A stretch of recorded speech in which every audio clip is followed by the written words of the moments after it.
All right.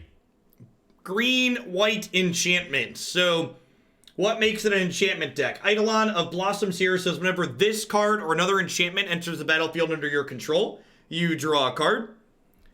We have Kruphix's Insight here, which says reveal the top 6 cards of your library, put up to 3 enchantments from among them into your hand, put the rest revealed into your graveyard. And then we have Starfield Mystic and Herald of the Pantheon here, which are kind of ramp creatures for our enchantments. And Herald here also notably says whenever you cast an enchantment spell, gain a life. The way we ultimately end up winning the game is we have 1 copy of Heliod, God of the Sun here, which can pump out some tokens as well as becoming a creature itself if we have enough devotion to white. We also have 3 copies of Sigil of the Empty Throne here at our top. And whenever you cast an enchantment spell, create a 4/4 white angel creature token with flying, as well as Starfield of Nyx, which says at the beginning of your upkeep, you can return target enchantment card from your graveyard to the battlefield. If you control 5 or more other enchantments, each non-or enchantment you control is a creature in addition to its other type. So, got some value, got some interaction in the form of Cast Out and Baffling End, and then some finishers at the top end. So let's dive on into a Pioneer League with this one and see how it goes.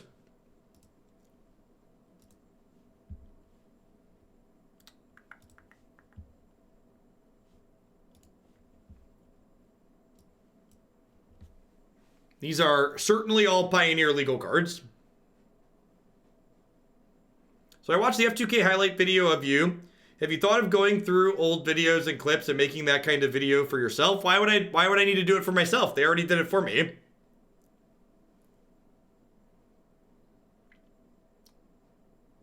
They did such a good job. They did a much better job than I would do doing something like that. And like taking the time to do stuff like that like just isn't really very profitable. Like one of the big things about this job, like if you like look at my deck queue at any given point, is you have to understand that anything that I do that's not like streaming decks out of my deck queue has to potentially be more profitable than just like doing that. And I know doing that makes an okay amount of money, so like taking risks to do other things that likely won't pay off isn't super appealing.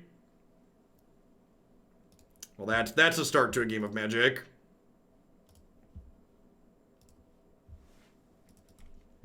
I'm going to keep both these Eidolons because they're cards that can catch us back up potentially.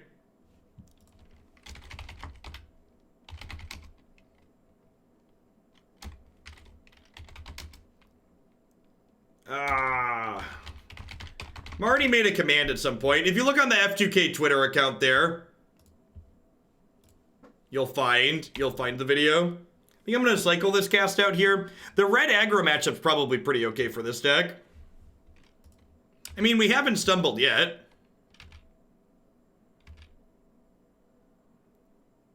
There we go. Highlights. Thank you, Kuntz.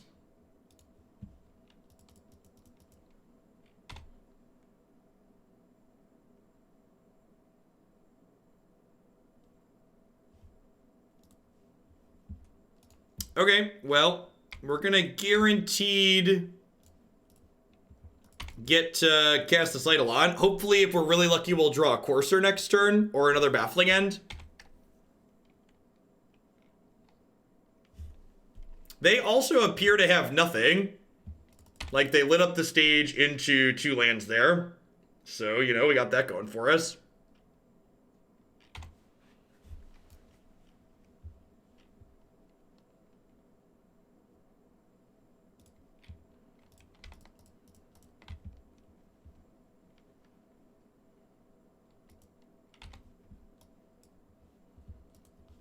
Ooh, is that a good one against the red deck, chat?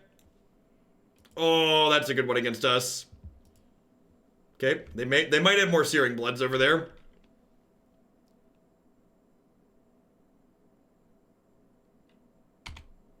Oh. I don't know what I was expecting, but it wasn't that.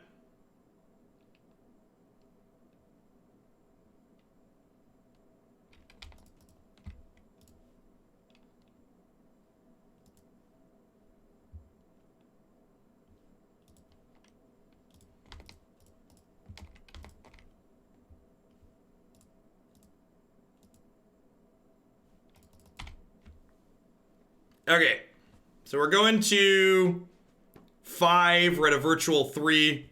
Could be dead here very quickly. I hate when they bang us, chat. We almost got out of it. That wasn't bad for a Mold of 5.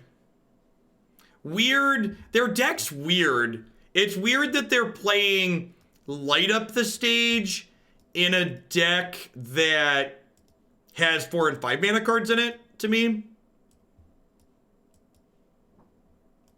So definitely in for Authority of the Consuls here. Turns off their haste creatures. Definitely in for extra Nyx-Fleece Ram. Heliod seems bad.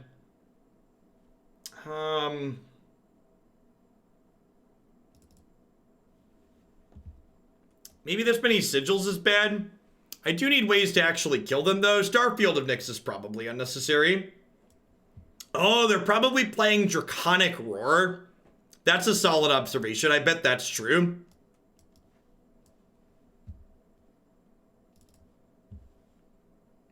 I would bet they're playing Draconic Roar as well.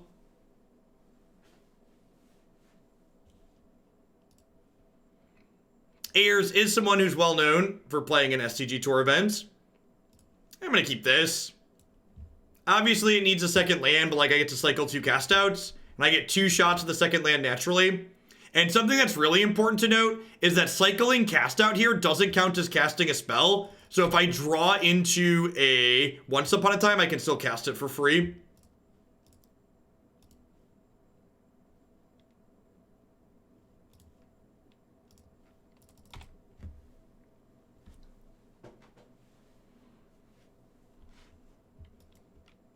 I like the Dragons plus 1-drop idea.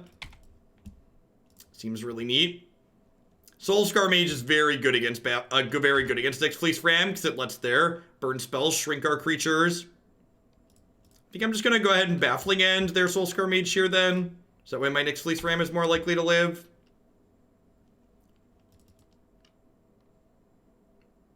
They have Beaumont Courier to generate red card advantage here too, which is a big deal. These cards are eventually going to draw them a bunch.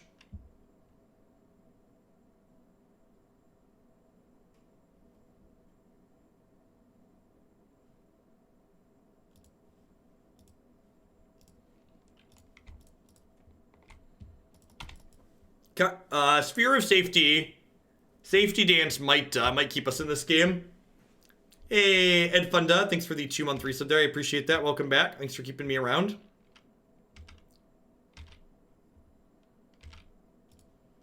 Block Taylor here. There is no Ghostly Prison in this format, no. Hopefully they just play this Bone Crusher Giant, and then we just, like, get to untap and, like, ruin their day. Isn't Baffling End strictly worse Silk Wrap? Silk Wrap gives them their actual creature back, right? No, it's not strictly worse at all.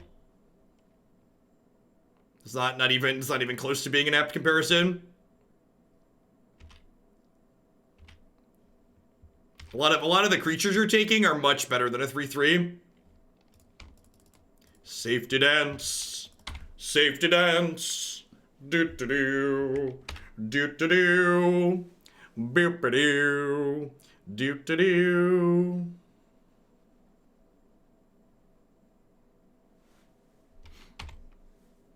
So they have to pay 3 for each attacking creature? Because Nyx-Fleece Ram is an enchantment?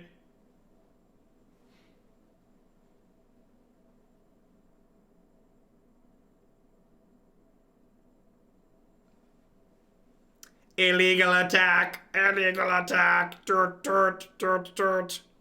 Illegal attack! Dirt, dirt.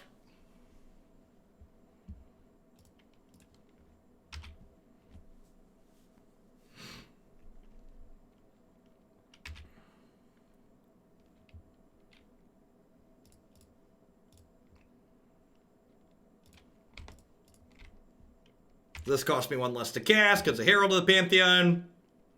Sigil of the Empty Thrones on top of our deck. I'm gonna go ahead and cast this Conclave Tribunal here.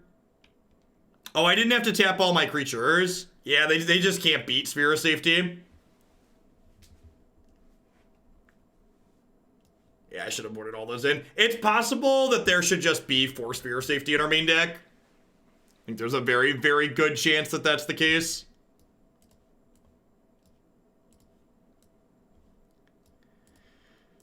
Am I supposed to have... Am I supposed to have Leyline in my deck here?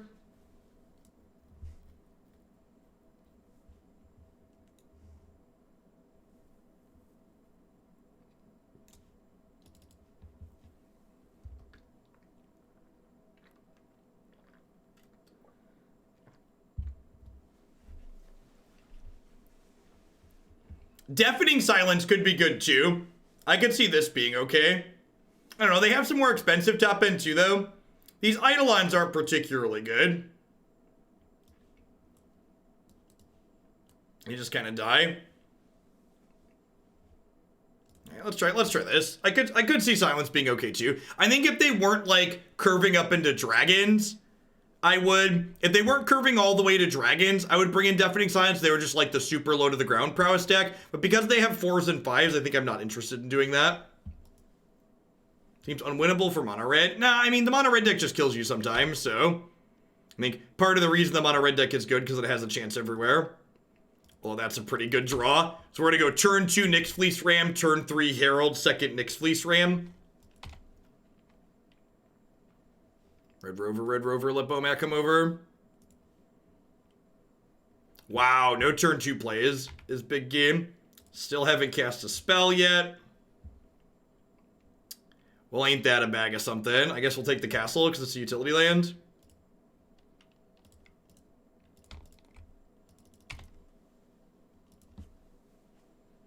Yeah, hey, we're not drawing those lands, right? At least that was on a Once Upon a Time and not a Kruphix's Insight. Draconic Roar revealing Thunderbreak Regent. Yep. Okay, I like it. Draconic Roar is a super powerful card. If you reveal a dragon, you deal 3 to your opponent and 3 to their creature. I like what they have going on. It's a sweet build. Being proactive is good. A lot of people are playing 3 toughness creatures in this format just because, like... Yeah, do it yourself Searing Blaze, exactly correct. Gain 1. Okay, so with that draw, I think I just want to exile the Bone Crusher Giant here. And then next turn we get to go Nyx-Fleece Ram into Kruphix's Insight, or the opposite. I have no idea, Tinker. I'd have to try some things out. In general, I think making a bunch of changes to a deck with playing 0 games with it is a bad idea. Yeah, they could have Roast to kill Nyx-Fleece Ram. For sure. I think Roast is a super playable card in this format. Cast out Nyx-Fleece Ram. Yep, sign me up. Only a draw 2. What a tilter. This Bomat Courier is about to draw a bunch of cards, though, huh? Am I casting that out? I might be casting out this Bomat Courier. It's got 5 cards under it.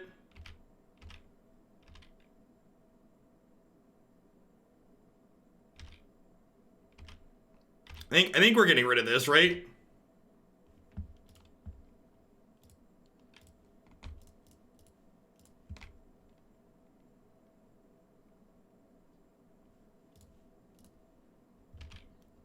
I mean, they have 3 cards in their hand.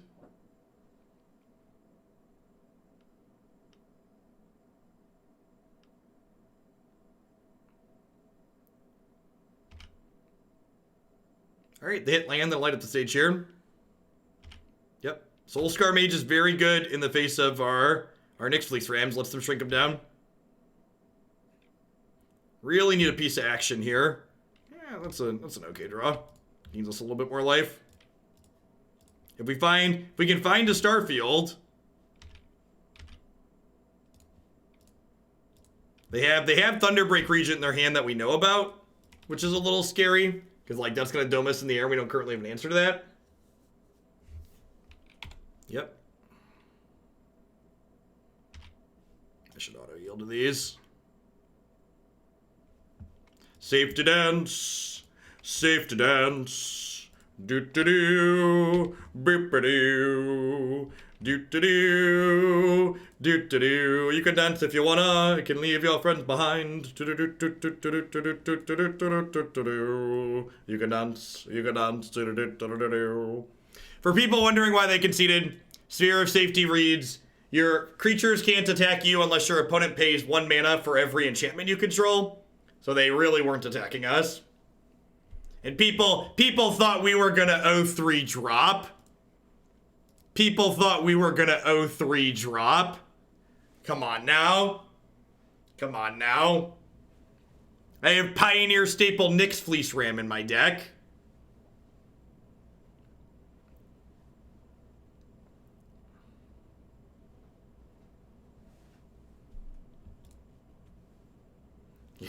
More basic mountains, please.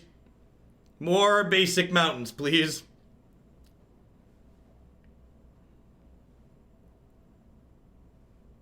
Yep, can only elk my enchantment creatures, not my Sigil of the Empty Throne.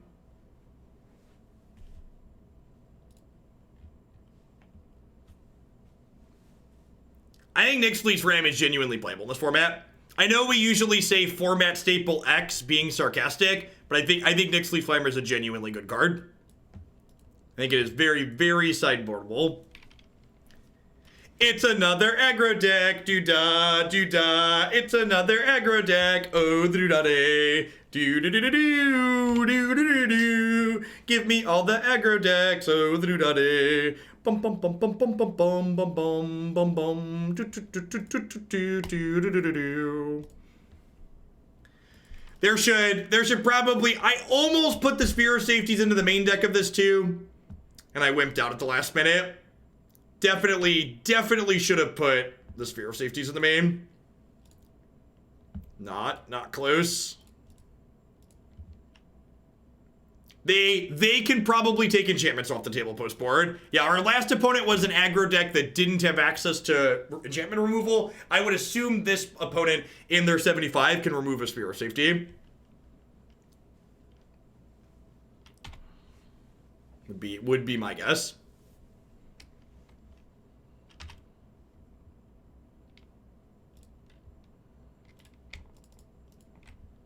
This is my 2/4. So Courser of Kruphix here makes us play with the top card of our deck revealed. We can play the top card of our deck if it's a land. Whenever we play a land, we gain a life.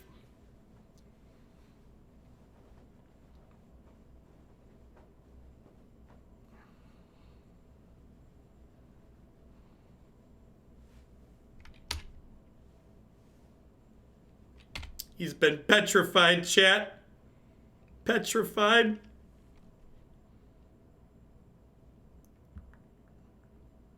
Don't play another thing. Don't do it.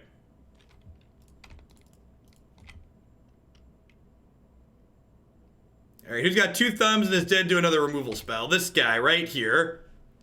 I should have played the planes that they already knew about. They didn't play a 1-drop there, so there's a good chance we're dead. Okay. We're dead to, we're effectively dead to Thalia's Lieutenant here. Because it'll make their creatures big enough that we have to chump block.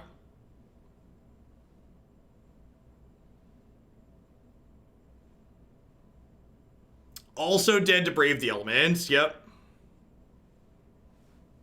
Gives their creatures protection from the color of their choice till end of turn. So I cannot block.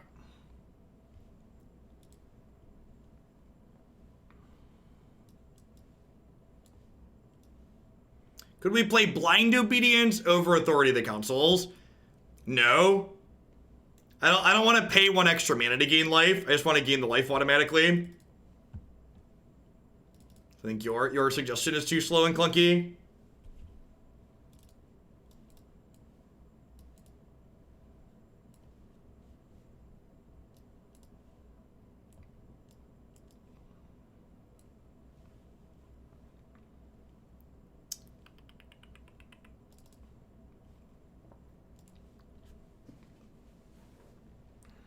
We have not played Hardened Scales in this format, no.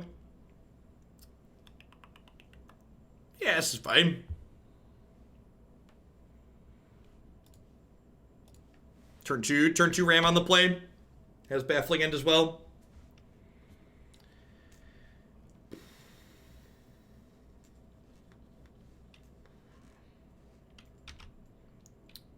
Now, I think the fact that Eidolon of Blossoms impacts the board is a big deal. Like, Eidolon's like a 4-mana 2/2 that draws a card. It's basically a Flame Tongue Kavu. It's like a murder, like it trades with a lot of their creatures.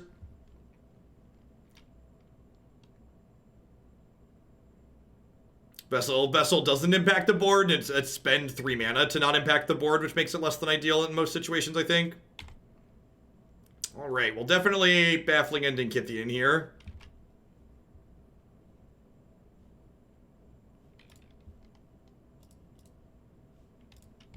Don't want him to flip over. This also stops the Boros Elite from triggering Battalion next turn.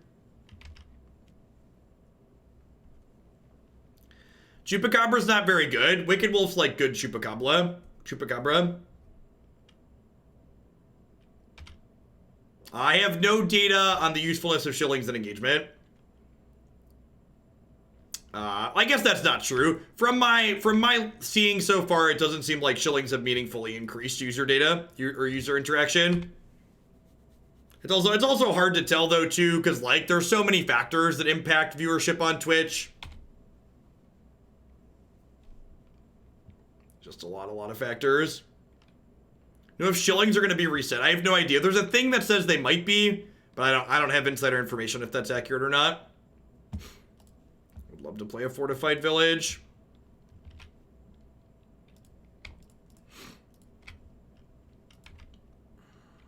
Do they increase user enjoyment? Man, that's something we could measure. I will probably post about shilling, have a question about shillings at the end, in the end of year sub-survey.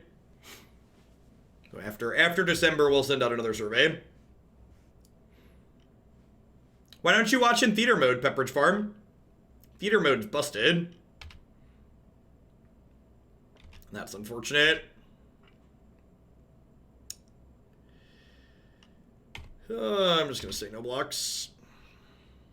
Get to draw an extra card here now.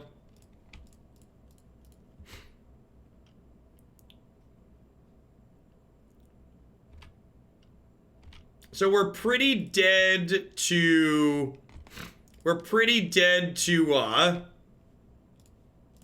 Brave the Elements anyway, so I'm just going to go ahead and do this and exile their thing.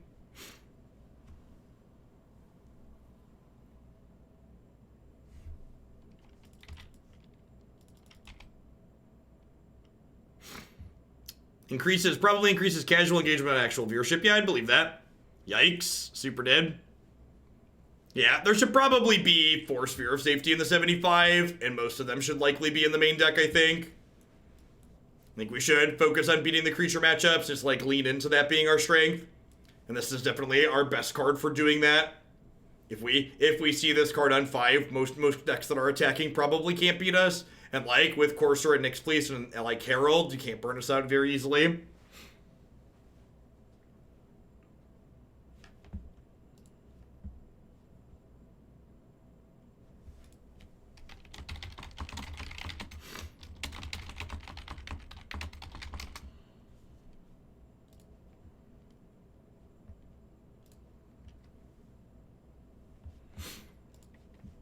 Yeah, the rigidness of being locked into how our deck's set up once we enter a league feels bad for sure. This was originally a viewer submission. I changed a couple of things in it, but this was not strictly a build around, no. Are donation dollars better for you compared to gift subs? Yes. Definitely prefer donations or bits to gift subs.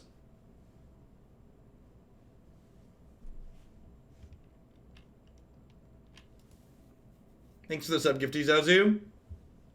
That was a pretty good draw, actually. Actually, I'm going to Nyx-Fleece Ram first here, because next turn I can go Herald plus Baffling End still. I just got everyone in chat to spend their shillings. You're welcome. Thanks, Iron.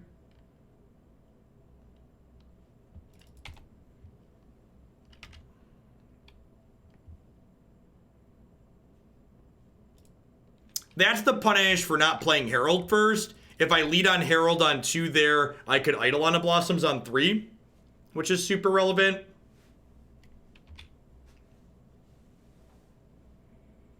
Why does Assault Formation sound reasonable?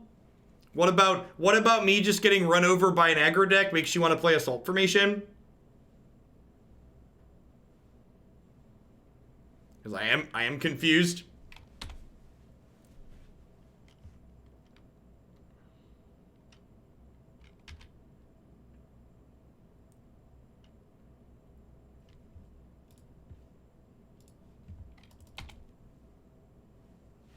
Is the chance of someone keeping being a sub not worth the gift subs? So, not all sub gifts are people who act like idiots, but most of the people who act like idiots in my chat were sub gifts. So, for a while I was encouraging a lot of gift subs there, but the quality of people on average who were posting because of getting gift subs was lowering the overall quality of the stream, in my opinion, and leading to me feeling more frustrated. So,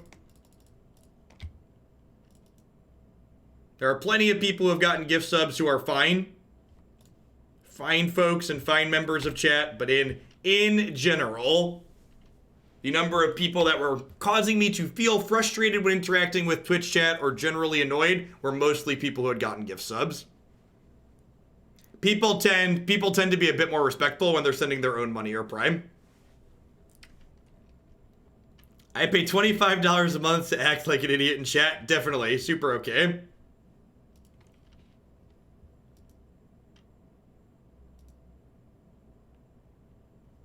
Man, if they can't kill Eidolon of Blossoms, that would be sick. Do they have a trophy here? And if they have a trophy and they spend trophy on Eidolon, I get to then stick Sigil of the Empty Throne.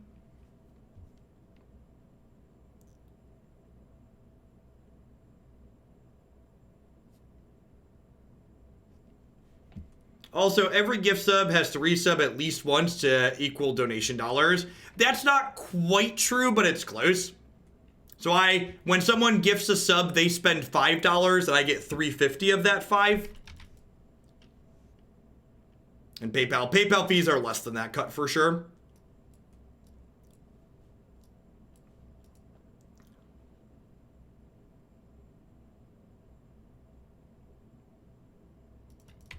So you're assuming that I always have Nyx-Fleece Ram in play, and I don't always have Nyx-Fleece Ram in play. So I think your assumption is bad. Like, a Assault Formation is good with exactly one of my cards. I'm not even playing 4 of them in my main deck. Yeah, tier 3 subs can in fact add builder rounds to the queue.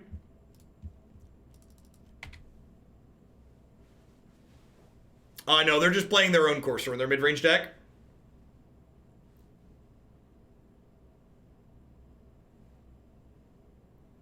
Wow, they had Trophy and just didn't Trophy Eidolon of Blossoms. That's a choice. Okay. That surprises me. I'd have thought for sure that they're just like not respecting us getting to draw extra cards. Thanks.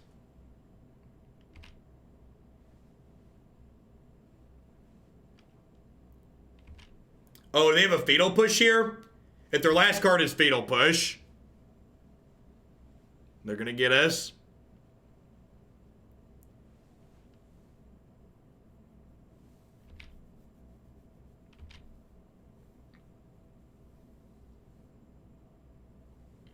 The Sultai Core is very good. The Scarab God is not. So we're pretty far ahead at the moment if they don't have a removal spell for Eidolon. And if they do have a removal spell for Eidolon, we're kind of at parity. Because I'm going to get to cast out Liliana, Baffling End, Tireless Tracker. Oh, they have Thoughtseize now. Huh? That means we're going to lose our Heliod. That's probably fine. I'm going to draw a bunch of cards. Hey, thanks for the tip, Pepperidge Farm.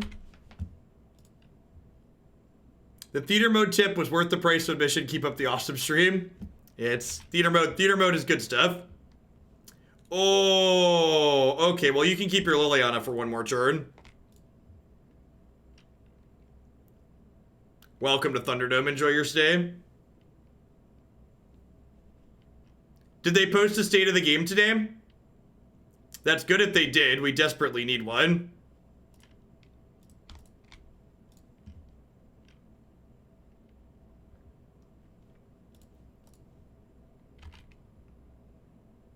We can take a moment to read the state of the game after we're done with this match. It's going to be a minute, though. This is game 1. Thanks. We'll read it together on stream like we have in the past.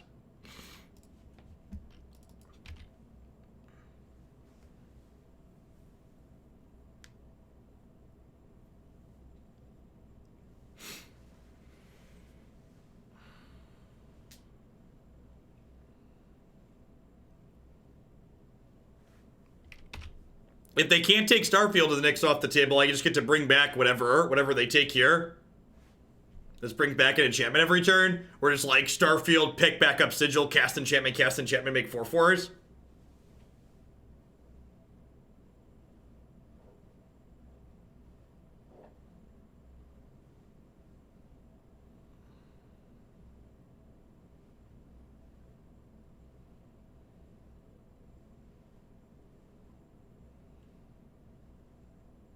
Yeah, they have a Traverse the Elvenwold in their hand currently.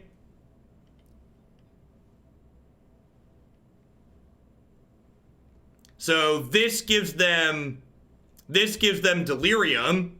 So they could have a Delirium way to kill Starfield of Nyx here, which gets them back in the game.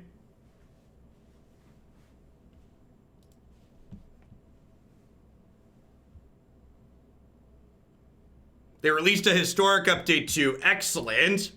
I want to feel optimistic about Arena again. I like feeling happy about my job.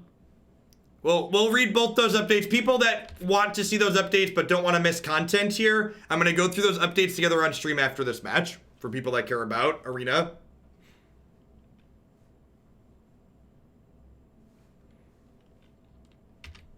Sure, you killed that one. You're still super dead if the Starfield triggers.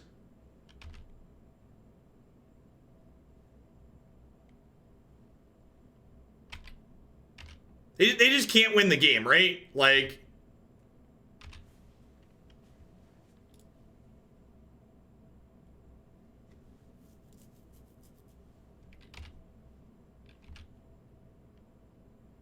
I'm really surprised they don't have Scavenging Ooze in their deck. That seems like a pretty big mistake on their part. Or at least I assume they don't have Scavenging Ooze. You know, if they had Scavenging Ooze, they could have traversed for it and then cut me off of Starfield.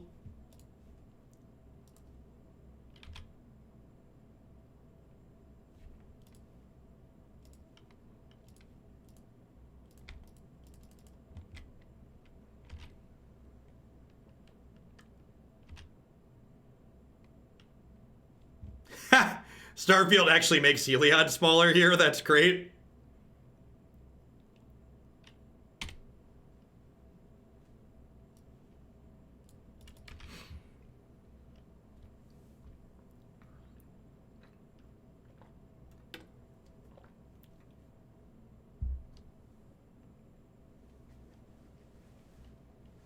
What are your thoughts on Copter plus Oketra's Monument Pioneer? It sounds hot. Sounds wonderful. All right, they have an Assassin's Trophy on top of their deck. I'm only going to generate a bunch more 4/4s before then.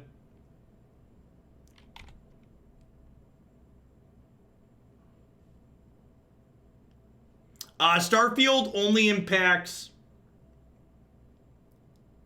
Oh, yeah, maybe? I don't know, actually. All right, so Eidolon comes back and draws a card.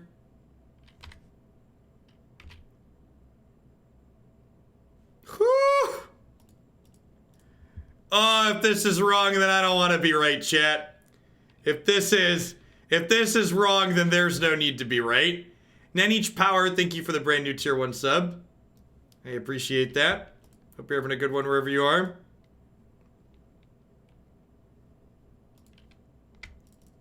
Dear opponent, please don't languish me.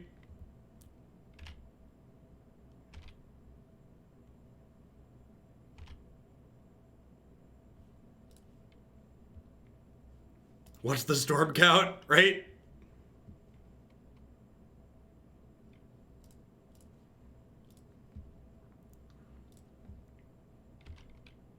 Yeah, the Theros card frames are really stunning. The enchantment, like the enchantment creatures, they're really well done. The Moto doesn't do them justice. They look even better in paper. Yeah, I get to like play this Baffling End this turn too. Alright, so they're going to have Graveyard Hate post board, which kind of sucks. Nyx-Fleece Ram isn't particularly good here. I don't know that Leyline's good enough just for their Forethought Seas. I think I just cut Ram and bring in Sphere of Safety. What do we think of that? I don't think any of the other sideboard cards are particularly good. Playing Blue-White Approach list and Pioneer for a couple of weeks. I was wondering what turned you on to Fable Patch and Commit Memory. I don't think you talked about them in your explanation, but they appeared on your website. Yeah, Commit Memory was just a card we talked about in the other Blue-White list that felt good, so I want to try it there. And Fabled Passage, like, probably comes into play untapped more often than Prairie Stream does, and it helps fuel Dig. Thanks, Neil Drox. For people who are bumping by 1 point, just to give you a heads up, if you save up your bucks, you're gonna get more value on them, just as an FYI. Oh, yeah, I guess Rest in Peace does actually seem okayer if they're a Traverse deck.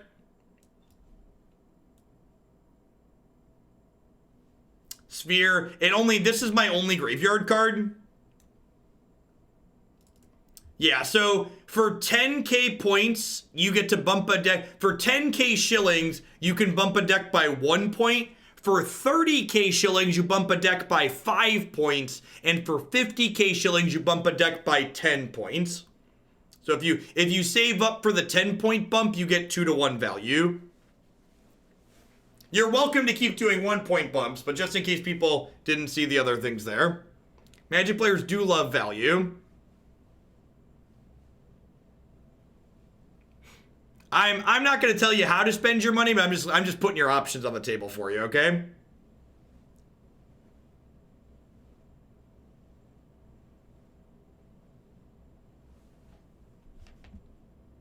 Wait, did they tell us what cards they're going to put into Historic? That's exciting. All right, now I'm excited to look at this update. That's exciting. All right. Just when you think you're out, they're ready to pull you. I'm not looking yet. I'm not looking, I swear. I'm not looking, I swear. We'll look at it together after this match is done. For what Shillionaire will get you a custom Discord role on the subs Discord server, and you will get a cut the line deck list. You will get a 100-point deck into the queue when you obtain Shillionaire status on the channel. Herbivores, thank you for the 18 months. I appreciate that. Welcome back. Thanks for keeping me around. Price suggests... No, a lot of people paid for this deck. I want to play this deck. I think this deck is sweet. I want to play this deck. I'm excited to read the update, but I would like to actually play this game.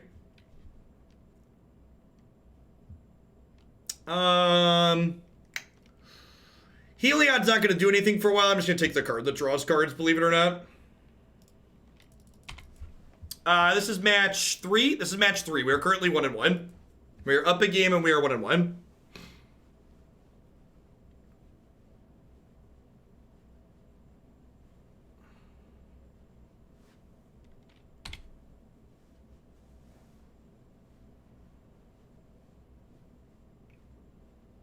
The real question is, if they give us real support for Historic, should we play any Standard anymore? Should we just be a Pioneer in Historic stream? That might be where our life is heading for us.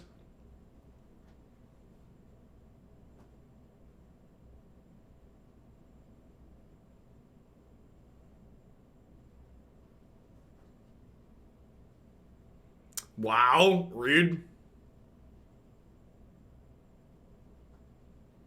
We'll read the whole article. Maybe that won't be an option. We'll see. We'll read the whole article. Maybe this article says it's only best of one. We'll see.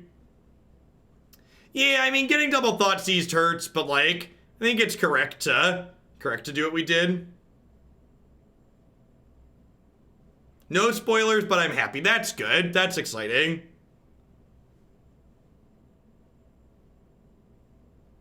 No, don't spoil. No spoilers. We're gonna read it all together, I promise.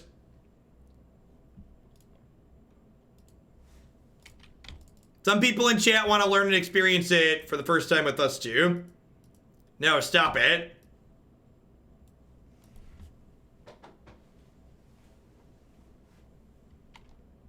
It's been a while since I've been excited about a Wizards of the Coast announcement.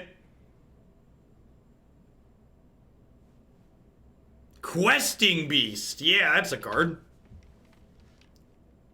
That's a card.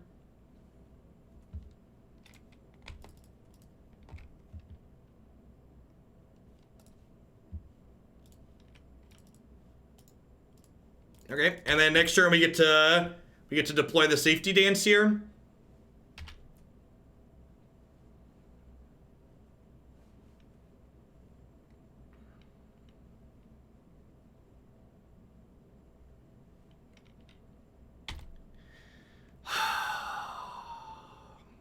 They don't want to dance with us, chat. They don't want to dance with us. Wait, what? Oh, they must have a trophy, huh? That's what that play says? Okay, so if they make that play, do I just Kruphix his Insight this turn? I feel like if that's the play, I Kruphix his Insight, right?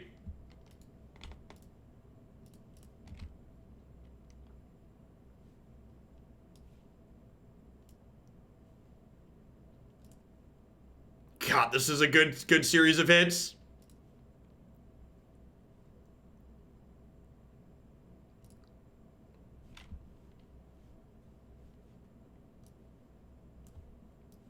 Just gonna go ahead and Baffling End. I took the Baffling End because I could cast it this turn, which is nice. And, like, the Questing Beast is smacking us upside the head for 4, but, like, these coursers are gaining us to a turn. You draw 3 of them. You reveal the top 6 and you draw up to 3. Yeah, Kruphix's Insight is super reasonable. It's like a draw 2 to 3 for 3 with selection.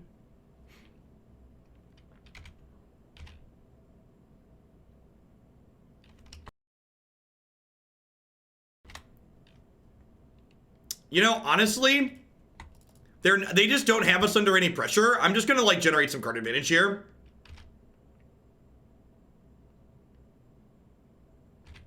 Deal.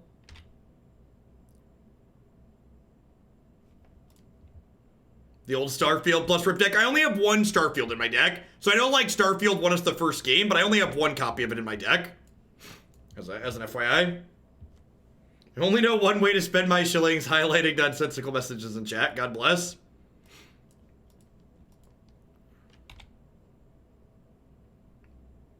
Yeah, Starfield still makes our enchantments attack, which is great.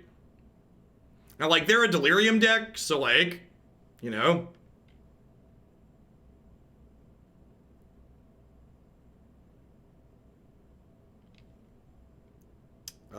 Land.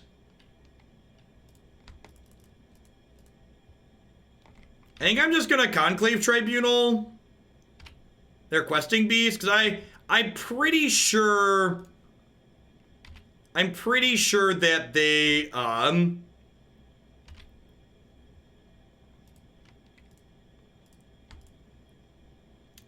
have a what's it called? They have an Assassin's Trophy here. So I think they're gonna be able to get through my sphere this turn.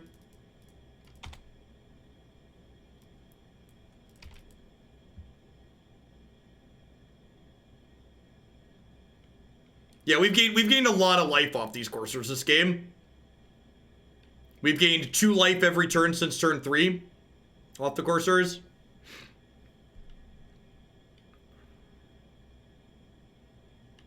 You have another Questing Beast. Stay back, Fall Demon. Okay, so we're not going to cast Once Upon a Time this turn, because I want to draw that Sigil of the Empty Throne.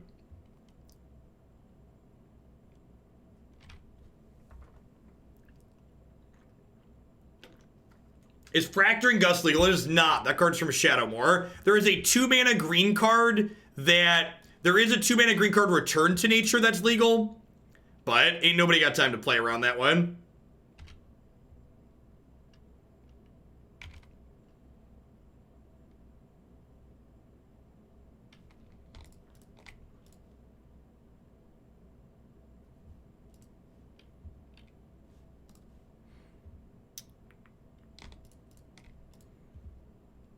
Alright, so they've already played 2 Thoughtseizes. I think I'm actually just gonna pass here because I would like to go Sigil into Sigil next turn and immediately make a 4/4. Whereas if they have Assassin's Trophy, have they played 3? You're right, they are through 3 Thoughtseizes. Yeah, I definitely want to hold the Sigil here because they're more likely to have a trophy or a way to kill Sigil than they are to have another discard spell. Hey, thanks for the 20 months, Jinja Ninja. I appreciate that. Welcome back. Thanks for keeping me around. So, yeah, they can kill Rest in Peace, I guess. Deal.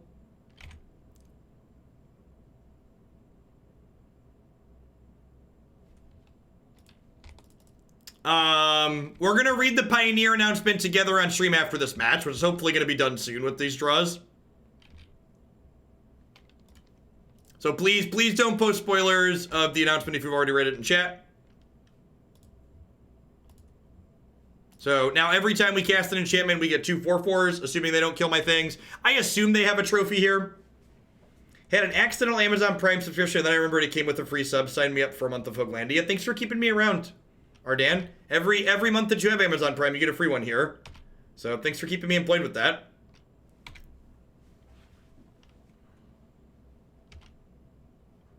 Spoiler alert, the announcement is good. I want it to be good. I like when I'm excited about Magic.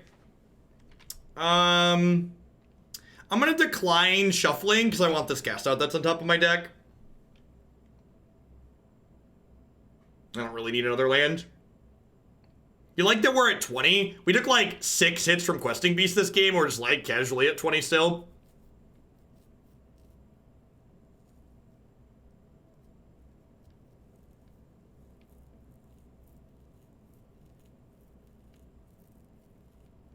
I don't play Commander at all. When I play casual games, we usually just play board games with friends in my house. You can find some of my favorite board game titles here on Twitter.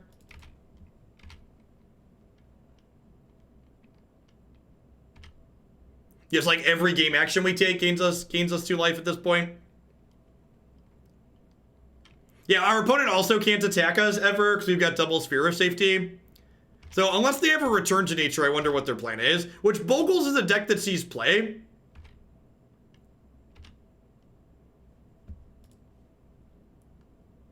So like, you know, maybe they do have that.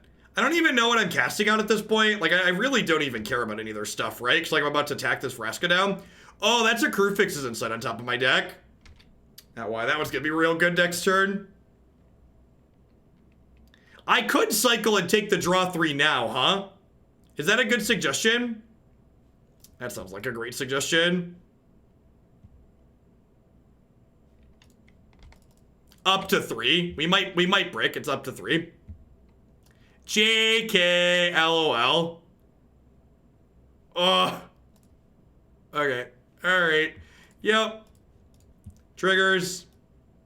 I don't know if this deck is good, chat, but it's definitely great.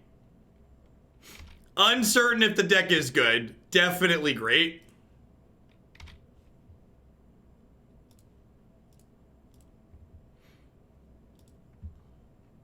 $26. I mean, they did have Languish in their deck. So, like, they could have a sweeper for the board here. They milled the Languish earlier, because they did lose the Sigil game 1. Alright, sick. Sick. 2-0, or 2-1 in the league. Alright. Historic rollout. Alright, I am not going to be reading chat. I'm just gonna read through this together so we can get through it, and then we'll talk about all this after. Okay. Around rotation, we announced we'd add our first and unrotating formats, Historic, with the November update. We're here to share what that means and how Historic works. Our goal of making Historic a competitive format that pairs with Standard starts with the following. They're going to add 20 new cards on November 21st. They have card drops planned for every quarter. Ranked Historic Best of 3 queue from November 21st to January 15th. A Historic Best of 3 tournament at the end of the ranked season. Competitive Evergreen Historic event starting in January. I'm concerned, chat. I'm through 2 whole paragraphs. I'm not pissed off yet. Historic is a non-rotating format where cards from Magic's history can live together. The differentiator for Historic, however, is that it's a digital-first format that lets us try new things and grow the format in unique ways. We're kicking off with 20 cards in Historic Anthology 1, which have been carefully selected to expand the format in interest ways. Being purely digital, we can curate the cards in a more active and practical manner than for physical Magic. Sweet. Okay. So, the March of History fully launches in our November update, bringing with it new cards, events, and a ranked queue. First of all, Anthology 1 will be available with this update. These 20 cards can all be crafted using wild cards at a 1-to-1 rate, or you can purchase a complete playset from the store for 3,400 gems. Look at that. They found a way to monetize it, and it's not even that much money. It's like $17, right? Like 200 gems is $1. To go with these new additions, the Historic launch event will run from 21 to 25. 200 gems are 1,000 gold, and you can play best of 1. I don't care about that. Then once you're ready to jump into best of 3, it opens up on 21st through January 15th. Oh, so this is a separate ladder. Wait. Progress for this queue will affect your constructed length just like rank standard does. So you'll qualify. Wait. So is there... I'm confused, I guess. Like, so if this affects our normal constructed ranking, why is it from the 21st to January 15th? Are the ladders not month to month anymore? Like, how does that work?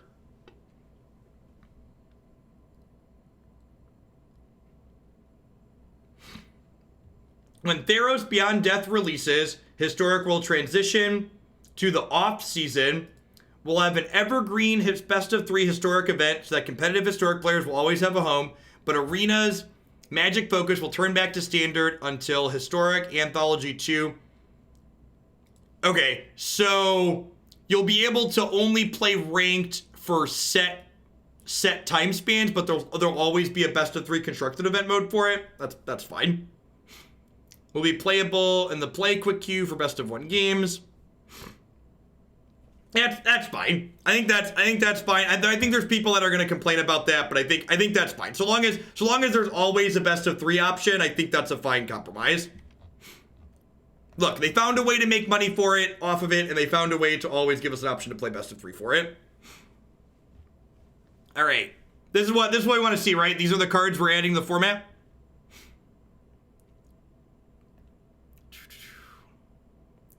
We considered limiting ourselves to cards that are legal and modern or pioneer, but at the end of the day, Historic isn't intended to be either of those. A smattering of legal cards doesn't suddenly make a full format, so we'd rather have Historic expand on its own terms, not an incomplete version of something else.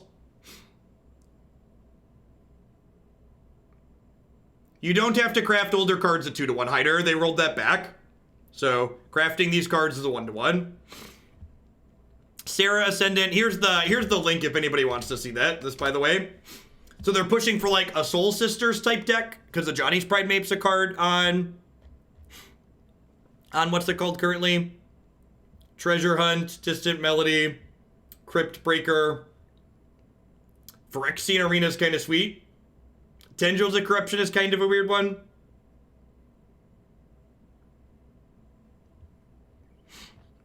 Kiln Fiend, okay. Kiln Fiend, Crackling Drake, Enigma Drake, that type of stuff. Goblin Matron. Jim Davis will be very excited. We got Elves, chat. Imperious Perfect, Fauna Shaman, Elvish Visionary. We got a card that's hopefully going to be banned in Pioneer sometime soon. Burning Tree Emissary. Captain Sisay is an interesting one. I wonder if they did this for Historic Brawl. I wonder if Historic Brawl is going to be a thing.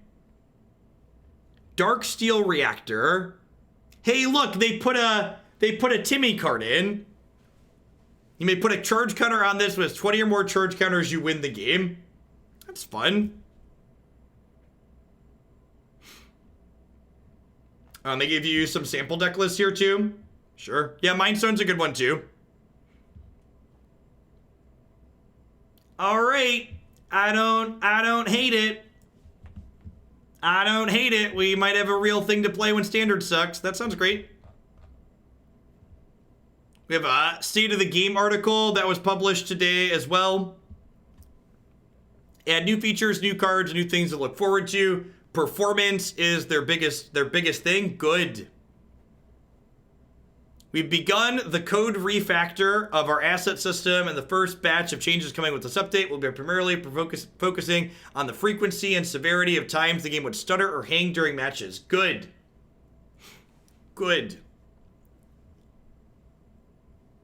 They're going to address some memory leaks.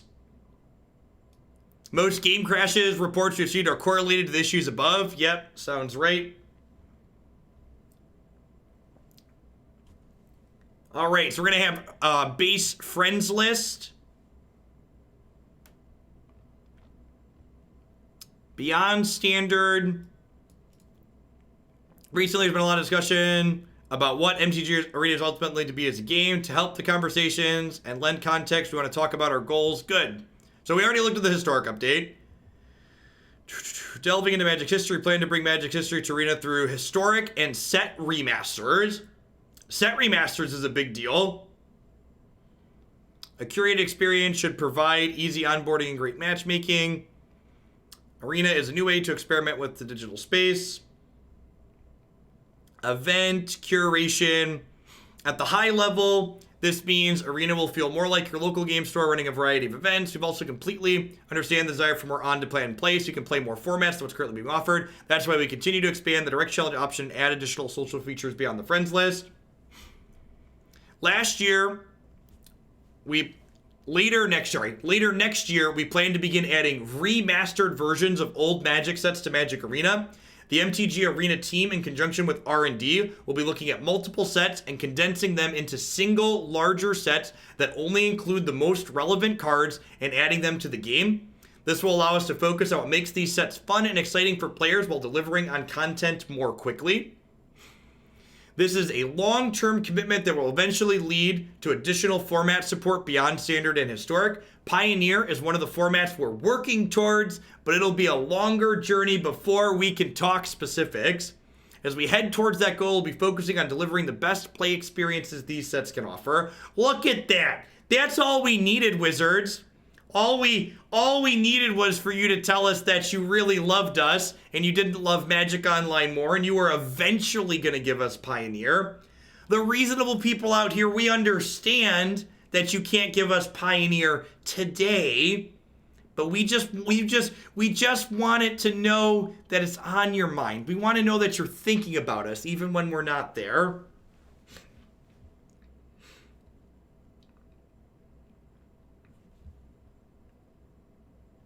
Yeah, today's announcement is Historic is a real format and Pioneer's coming eventually. Our complaining was heard. Yay, Watsy Daddy loves us. Thank you, Business Daddy. We appreciate you.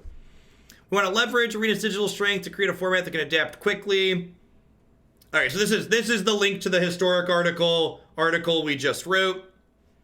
We've experimented with new types of events and formats for always will. Some turned out to be very popular. We're going to keep experimenting with those, sure. There's understandable concern at the idea of doing new things in Magic. We work closely with R&D on finding whatever is fun. The partnerships let us remaster the past and bring a lot of details to discuss. I guess my only quick thought that I don't think is answered here is I assume all of the cards in these remaster sets are gonna be historic legal, right? I would assume that they're gonna be historic legal, but it doesn't say that explicitly here, but I feel like that's a good assumption.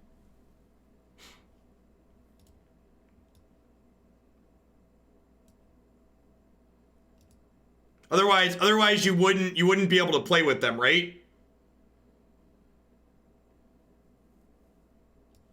All right, I mean, you know, after a couple of really medium updates, what's the difference between Arena, Historic, and Pioneer? So Pioneer is a format that goes back to Return to Ravnica and includes all Magic sets since then. Historic on Arena is a format that begins with Ixalan forward. So with this update, they're going to be introducing 20 new cards on top of that. So the list of cards is here that you can see. So these cards will be added to Historic with the update this month. And then late next year, so this is still probably a year off or so at this point, they're going to be reintroducing remastered sets, which isn't something they've done on Magic Online before, where they're taking popular cards from lots of different old Magic sets and putting them into one set together and injecting them.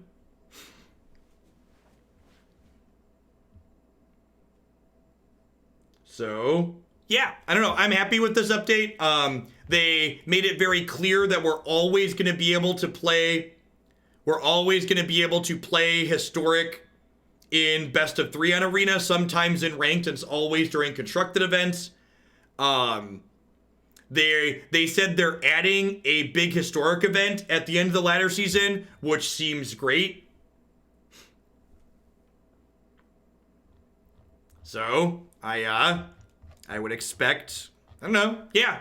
So I think so we had originally decks to replace. There's actually still 2 Historic decks in here with a bunch of points that I had added earlier that I was having people replace these, but I guess we'll just add the Historic decks back into the queue. And yeah, Historic's going to be open for business, chat. So if you are interested in submitting Historic decks to be played, I am interested in taking them and playing them. There was, in the sub-survey when we thought Historic was going to be relevant, there was resounding feedback from subscribers that they wanted Historic content. So I will add Historic as an option to the deck submission form again later this afternoon after I'm offline. And yeah, Historic will be a go on November 21st, it looks like.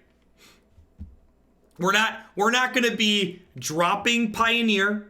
For those of you that are enjoying Pioneer and enjoying my Magic Online content, we're not going back to 100% Magic Arena. We've never been 100% Magic Arena. But I believe my plan, as long as Pioneer is popular, is I'm planning to do 2 Magic Online decks every morning and then 3 Magic Arena decks every afternoon. And how much Historic versus Standard we do will be dictated by how we feel about those formats at any given point in time. So that's great. That's super exciting. That means even if they leave Standard screwed up, like if they only ban Oko and don't ban anything else in Standard, like we still have a way to play Magic Online or Magic Arena, which is great.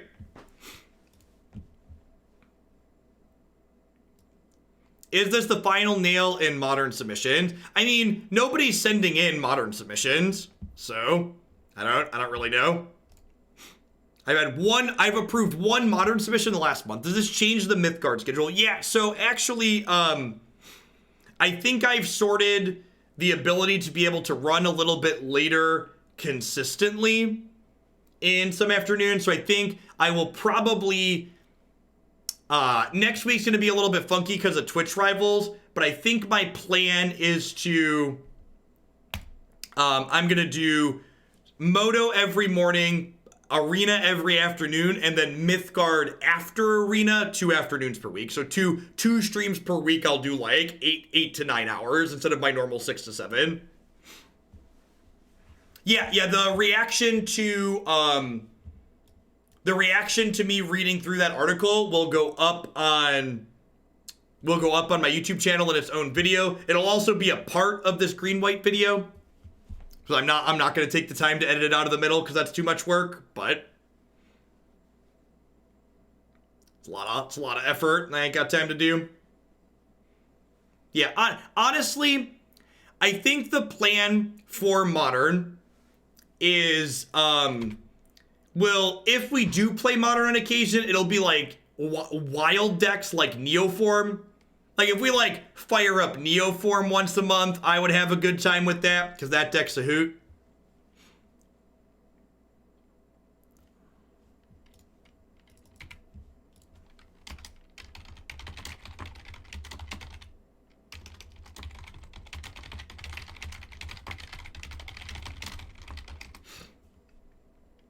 When you said Burning Tree Emissary, you said it should be banned in Pioneer.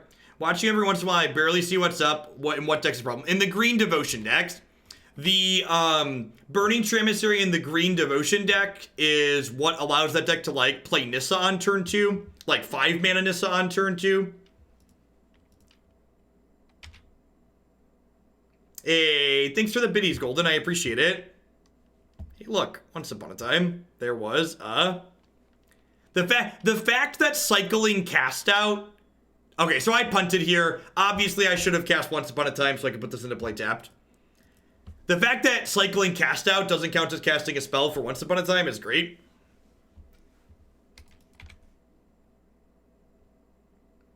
I think, and I've said this on stream a few times now, I think a lot of people are going to very quickly realize they actually hate a lot of the gameplay in Modern, and they just wanted to play something that wasn't standard.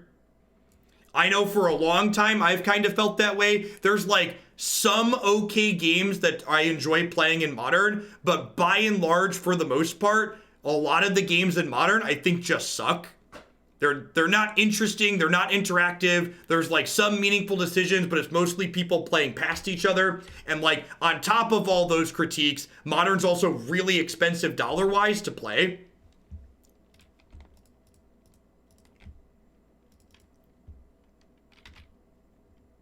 I think a lot of people were playing Modern because it was the only affordable non-rotating format. I also don't think Modern's always been like that. Like Modern was genuinely my favorite format for a long time. And I think since they've banned Splinter Twin, the format has gone consistently downhill.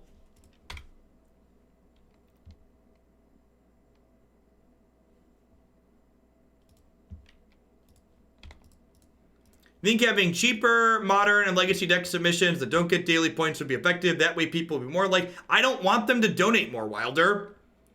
Like, if I stream full time and always just do Pioneer, that's a win for me. I don't want more Modern submissions. Did you not just hear me talk about how the format largely sucks? Like, the price is high because nobody wants to watch that content and nobody wants to pay for it either. Because it's not great content. I'm not attacking because they have things like Azuria's Charm and they can also have things like that destroy tapped creatures. The white removal in this format is weird. When Pioneer hits Arena, I will spend an unhealthy amount of money there. Honestly, I think a lot of people are going to spend a lot of money just because they're going to enjoy Historic. So, I know I just mentioned Twin as the starting point for where Modern got worse. I don't think unbanning Twin fixes Modern. Modern's problems run very deep. I think the format's been bad since the pod ban, which was like a year before. Sure, Baw. I agree that I like the birthing pod format. I thought the format with Splinter Twin in it was also fine though. I don't think I would start calling the format actually bad until after the Twin ban. And obviously that's super subjective, but from my personal enjoyment perspective, like the Twin ban and then eventually the Probe ban pushed the format into a weird place. Yeah, after the Twin ban had Eldrazi Winter, which didn't help. And like Eldrazi Winter happening was completely unrelated to Splinter Twin. It just happened in the same timeline.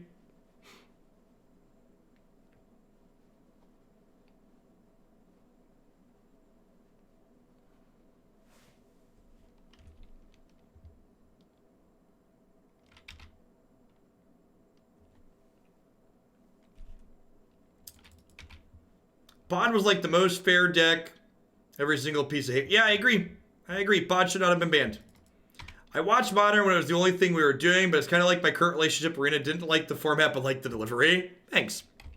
So I'm actually not going to play out the third Sigil here, because my opponent's deck could realistically be playing the card Detention Sphere, and I don't want to lose all three of them to a Detention Sphere, ideally.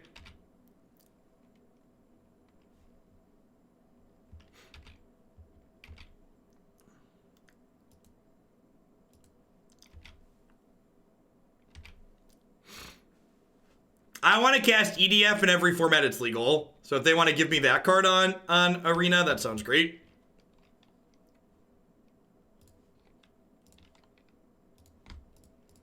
Just can't even hold all of these cards, chat. Equinox, thanks for the 2.5 years. Welcome back. I appreciate it. Thanks for keeping me around.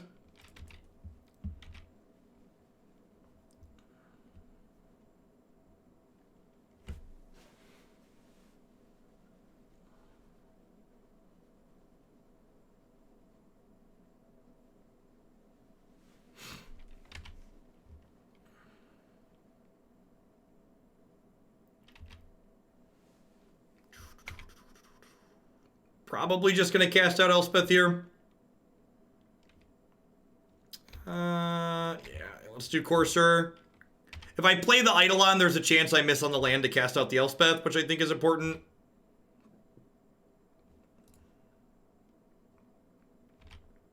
What would be my perfect format? I don't know. There's a lot of things that go into that. So they basically need to wrath my board every turn for the rest of the game, which is exciting. Unless they can answer both of these. I agree. When Humans was a deck, I agree that the format was okay then, too. Worse than when Twin was legal, but still okay. I think Modern Horizons was bad for Modern. Most of the things that I would point to as things that I don't enjoy in the current Modern format are related to designs that came out of Modern Horizons. Urza.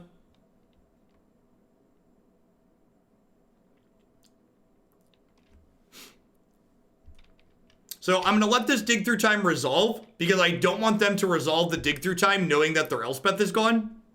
But then before they untap with counter spells up, I'm going to cast out this Elspeth. Yeah, Astrolab. I actually really don't like Force Equinox. I think Force does not adequately stop the unfair decks from winning the game, and I think Force also I think it also is miserable to play against for non-combo decks. Having to worry about your spell not resolving when your opponent's tapped out is really frustrating and just kind of sucks as a gameplay experience.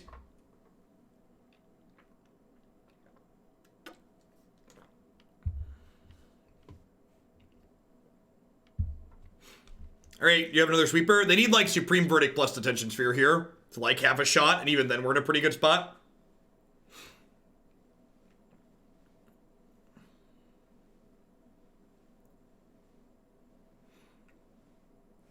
All right, there's a D-Sphere.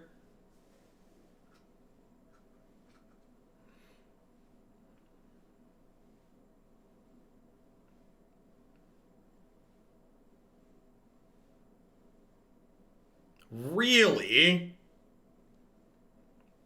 Okay. So you're like gonna down tick and kill my angels then? Deal. All right, so I'm going to lead on Kruphix's Insight here, I think.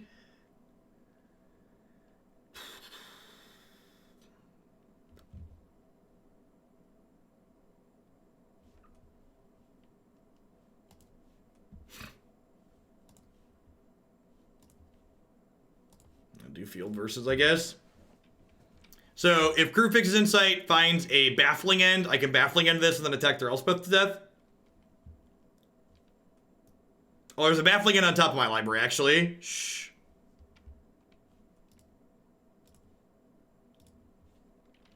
Pay no attention to the man behind the curtain.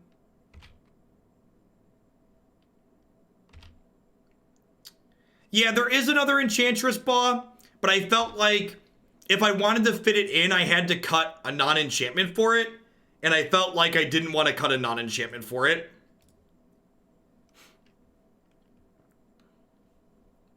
We find Cast Out here. We get to go ahead and cast out this soldier and then kill both their planeswalkers. And look, just like that, all my angels are back. Guess who's back? Back again. Angels back. Tell a friend.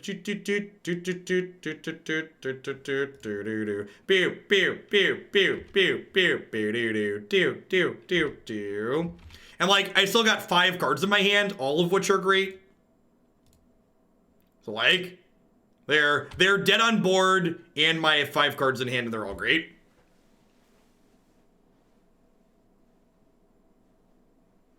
I think Cast Out's great. This card felt like the missing piece to blue-white control in this format. We got some I think Insight's better than the Enchantress Paw. I like that Insight is a catch-up card as opposed to a card that requires you to have a board state. Like, Insight's a card that you can rip off the top and get back into a game where you're behind.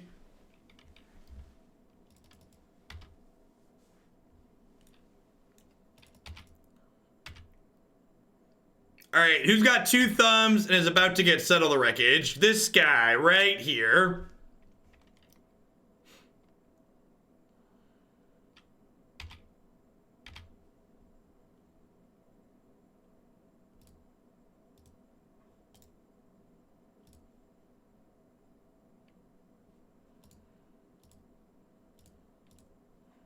Yeah, I'm gonna kill Chad.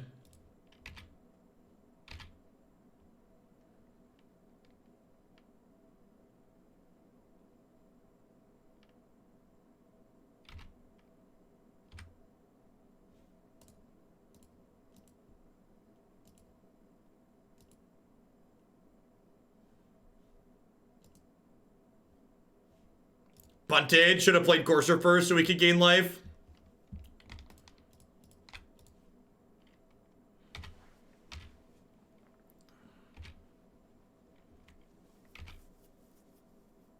Man, are we gonna deck? We're kind of in danger of decking, huh?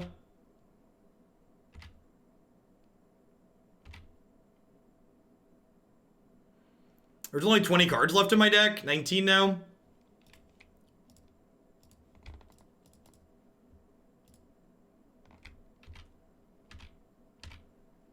Alright. Hope you have another sweeper. Cause you need it.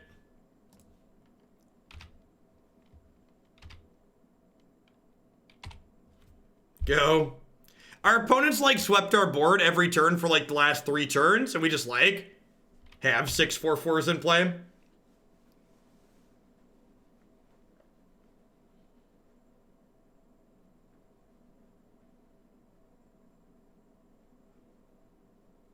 They cast Quicken. They're grasping at straws, chat. Oh, you know what? I probably shouldn't have attacked with Heliod into the obvious settle. Probably shouldn't have attacked with Heliod into the obvious settle. That was the punt.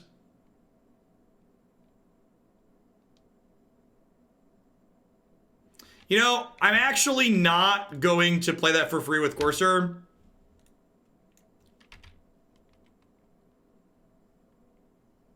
I'm sandbagging the 3rd Sigil because 2 is plenty and they play Detention Sphere.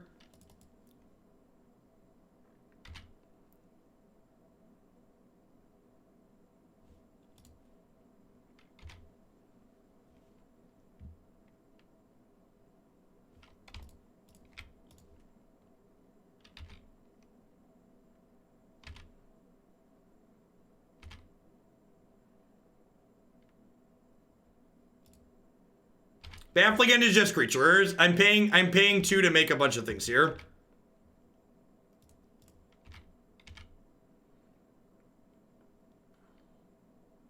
Oh, is this lethal? I actually don't want to play this, because if I play this and they sweep the board, I die, right?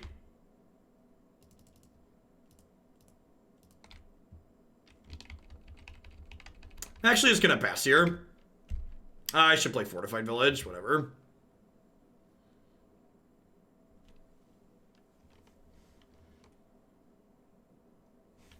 All right. Try as they might, they could not sweep everything away. Man, our sideboard is not well set up for this matchup, huh? Yeah, I think there's a real chance that Starfield's not good. I've mentioned wanting Sphere of Safety at the top end.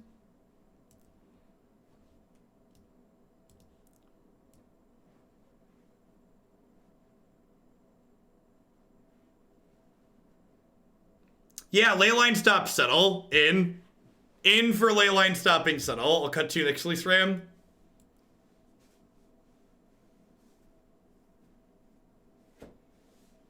This seems fine. Rip, yeah, Rip makes Dig worse.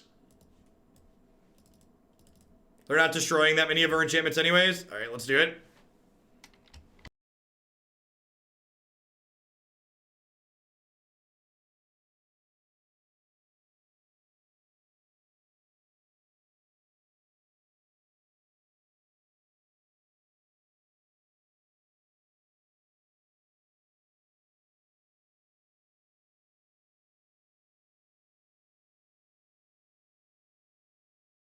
This deck is quite good. Or this hand is quite good.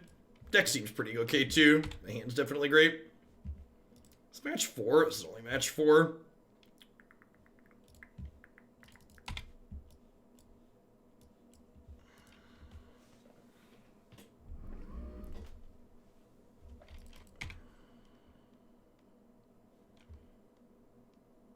Yeah, once upon a time is worth keeping it, I think. Helps your once upon a time helps you hit your land drops too, which are important.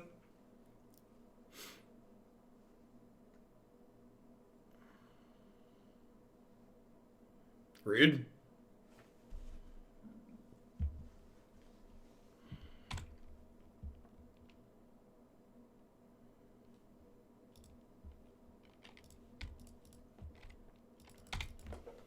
We played Blue-White Approach yesterday, and it felt super sweet.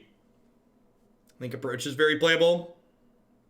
Yeah, last breath is premium removal this matchup. Just like kills all of our things.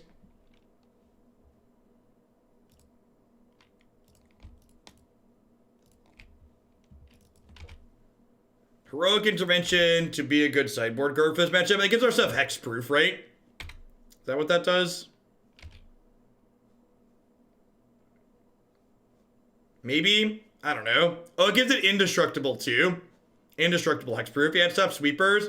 I don't know, like our opponent played a bunch of sweepers last game and we still just like slaughtered them, right? So like why do I need to do that basically? Like I'm not sure that that's necessary. Would be my answer to you, my response to you. White source. That's kind of a white source.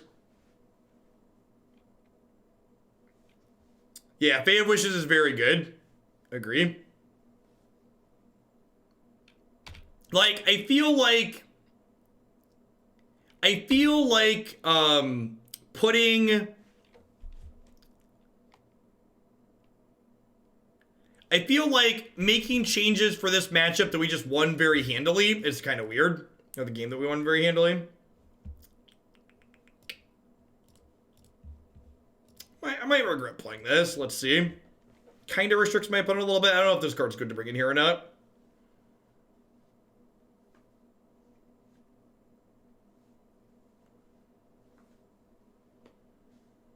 I don't know, Wolfie. I'm not convinced that, like, decking's a real problem. Like, getting close to decking and consistently losing to actual decking are, like, two different things. Yeah, the urge to win more is strong for a lot of people. Agree? Why win a little bit when you can win a whole lot more? Yep, we went through the state of the game on stream today. All sounds great. There'll be a reaction video up on YouTube tonight.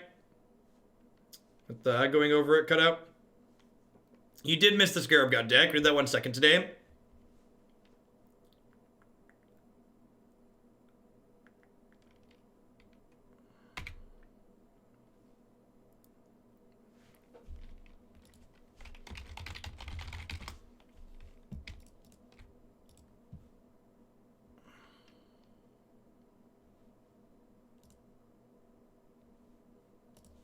Sweet. Once Upon a Time clears the top of our deck.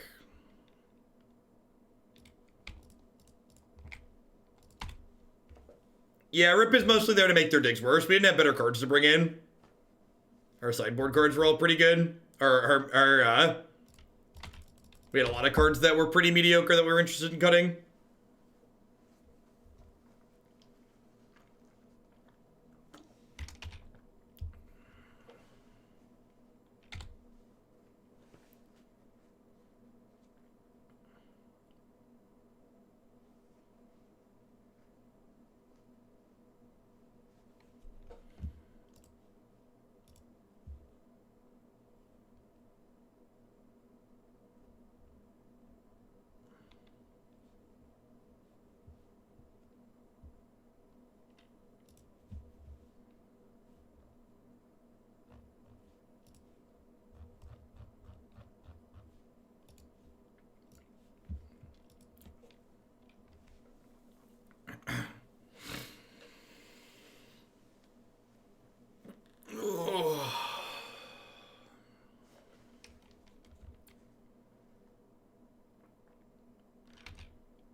Sure.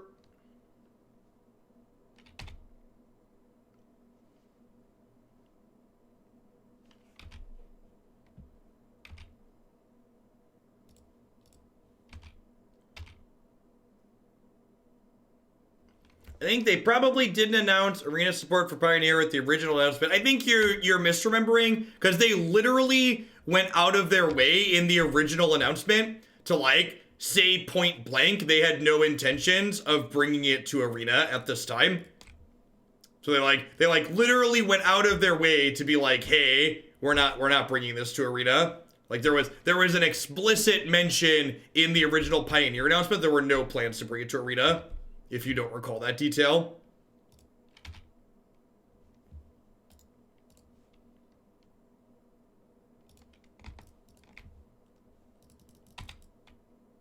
I actually don't have a command talking about what tier 3 subs get. In addition to the extra emote, you also get to add a deck to the queue every month with 30 points. You can add a standard historic Pioneer or modern deck. Obviously still subject to approval. I don't take all submissions. Tier 3 subs can submit build-arounds. Deafening Silence actually seems really bad here.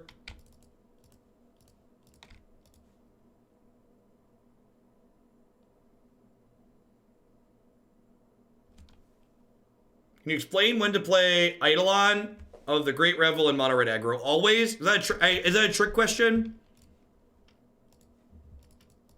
Oh, I should have shocked that in so I could correct the clue. I signed up for the Rivals Tournament. I will be playing in the Rivals Tournament next week. Here's hoping R&D fixes Standard. If Wizards of the Coast does what they need to do and bans Once Upon a Time, we will play a non-green deck. If they don't ban Once Upon a Time, we'll play a green deck. I'm a little worried they're not going to ban enough to make Standard reasonable. I also think these people are great by their stuff. Magic Online definitely didn't crash. Pay no attention to the man behind the curtain. Vitamin String Quartet, unique instrumental string arrangements, everything from Zelda to Zeppelin. Find them streaming now on services of your choice. BCW Supplies, great card sleeves, protectors, all that jazz. Save 10% using code Hooglandia. MTGO traders would love to hook you up with MTGO cards using code Hoogland PayPal. You can save 8% on your singles purchases there. Cardstore.com, peer-to-peer trading network that would let help you turn your cards into other cards with the players. Thanks for keeping me around. Thanks for checking them out. And Nerd Rage Gaming does non-rotating formats, Modern, Pioneer, and Legacy every single month. They do $5,000 tournaments. Check out their streaming coverage as well at twitch.tv/NRG series. And we're back. And we're back.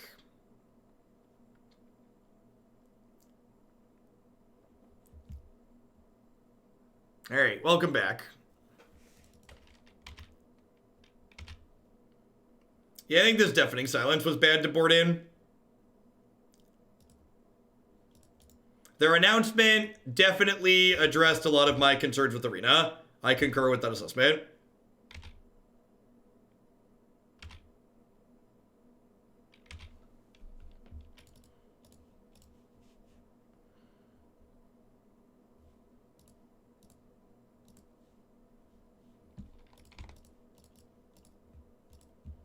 Historic paper support when? Well, I mean, you can sanction whatever formats you want in paper, right?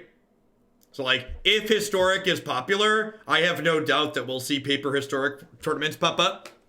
I am hoping that as the format matures, Wizards eventually offers it as a Players Tour format and Grand Prix. Doing a Pioneer article. I just don't have time. I've got a lot of personal stuff going on outside of the stream right now, and I've been struggling to like produce normally what I do. So like anything extra is just not possible at the moment.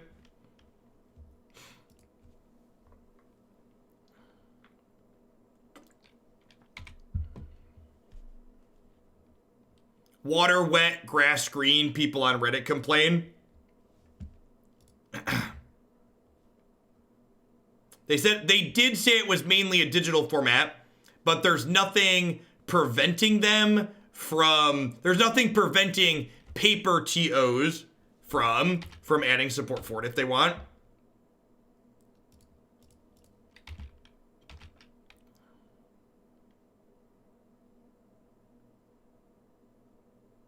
Brutal. So I know, like, I could have played the Leyline, but like if I play the Leyline, they have a Torrential Gearhulk in their hand. And then like I can't attack anyways.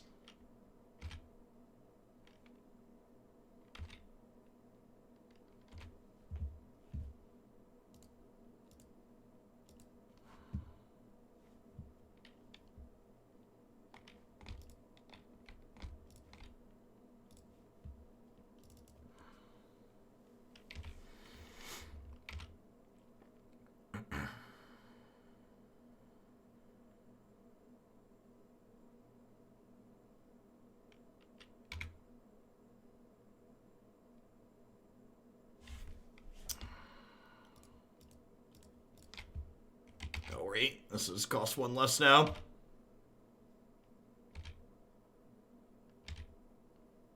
Yeah, I think the silences were bad to bring in. They've not felt profitable for us.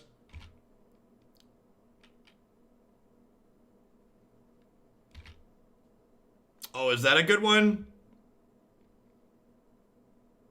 That seems like a good one.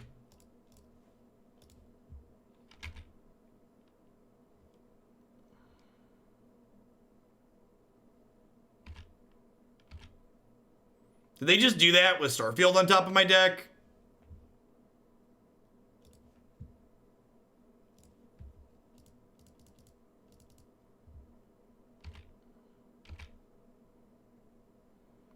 Alright, I'm going to attack with this, even though they can flash in the Gearhulk, because if they flash in the Gearhulk, they don't get to flash anything back. What's going on, Mikey?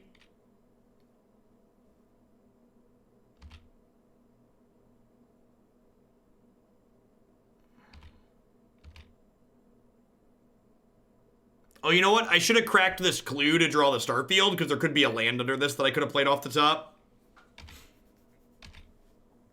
How do they beat Starfield? They have another counterspell for it, I assume. Like, they have Gearhulk in their hand right now, so they can Gearhulk back Veto if they want. But I'm also just, like, gonna rest in peace here. Bet there's a land under here and I messed up. Nope.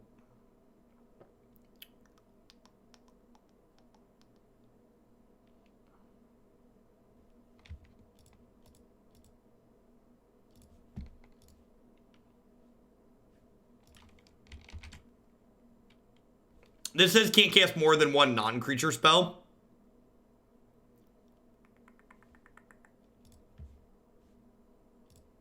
I want to Conclave Tribunal my own Deafening Silence here. Oh my god, I can't even do that. That's so embarrassing. I'm dumb. Fuck these cards. Why do they template these things this way? Bless America. Taking strategy out of my game. That's frustrating.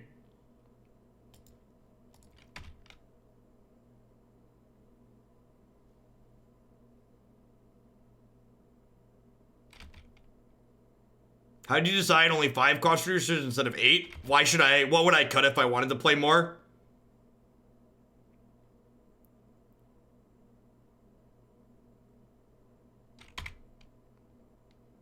There's not room to play more than that. Just like what it comes down to. This card, I think we'd have won this game if I didn't board this card in.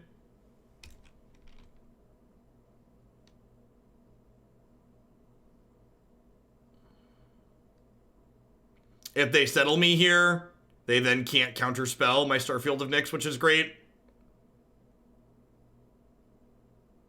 So they can Gearhulk settle me. But then, like, that's their spell for the turn, and I get to slam Starfield and get back Sigil. So thanks.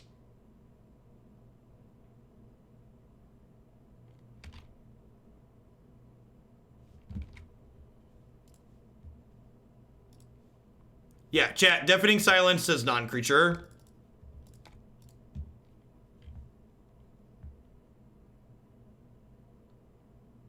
So they can't counterspell this.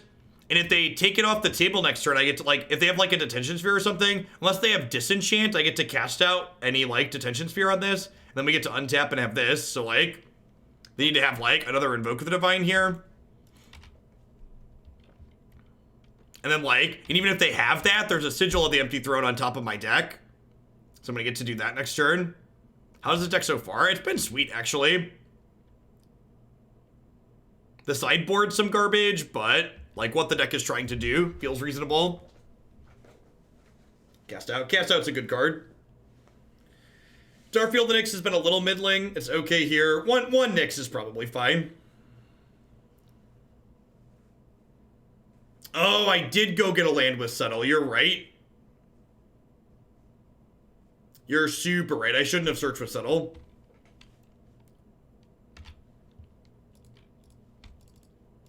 Alright, I'm gonna do this at the end of their turn and get rid of this Torrential Gear Hulk.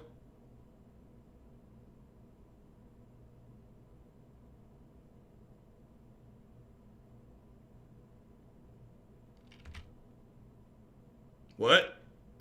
Sure. Oh, they're gonna invoke the Divine? Sure. Weird timing. Okay, so if they have that, why wouldn't you...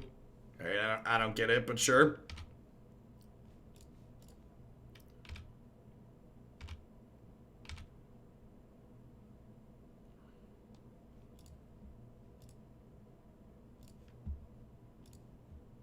Yeah, we're gonna lose this game because I boarded in Deafening Silence, and we're probably gonna lose because I shuffled my deck there.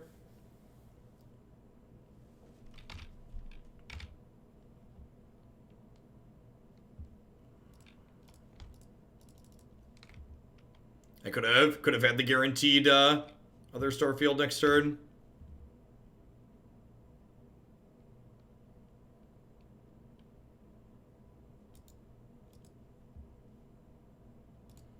Yeah, my deck before they do at this point. I'm gonna cut these stupid silences.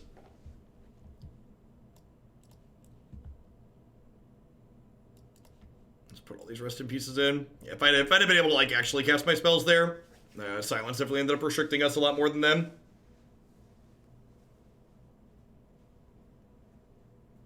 Yeah, silence probably fine against Phoenix. I don't know, if you have 4 rest in peace, you probably don't really need silence against Phoenix. As a thing, though.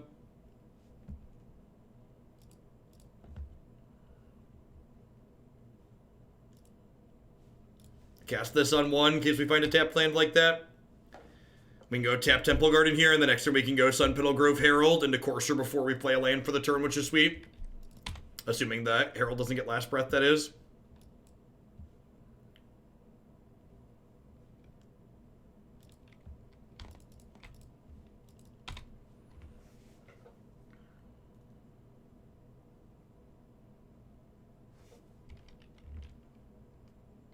And he's gone. Oh, sweet. Good stuff. One of your finest lands on top, please. Tilt.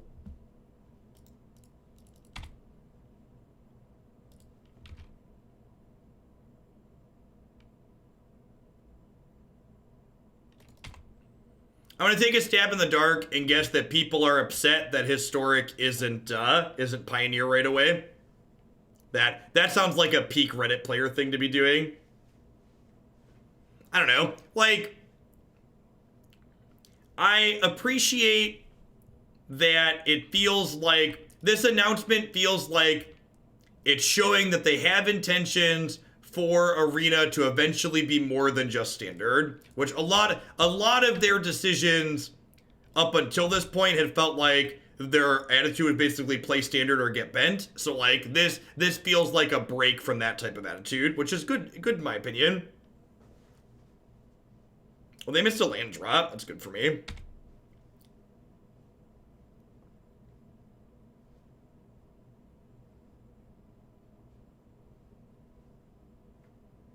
Are people upset with the price? Is that a real thing? I guess it didn't occur to me that people could be upset with the price, but that, yeah, I guess I would believe that people are upset with the price.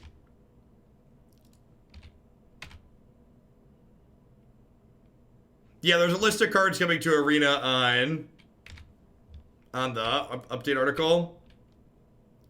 I thought the pricing was fairly generous. As someone who wails.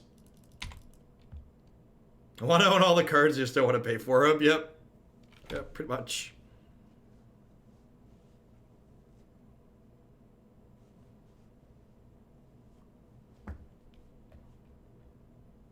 People didn't understand that Historic and Pioneer aren't going to be the same format, and others thinking they can't handle multiple alternative formats. Yeah, I agree. Yeah.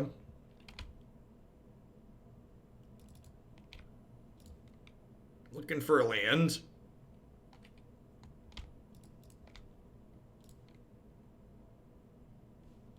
Alright, that doesn't crack the third clue, but hitting a land drop every turn feels good here.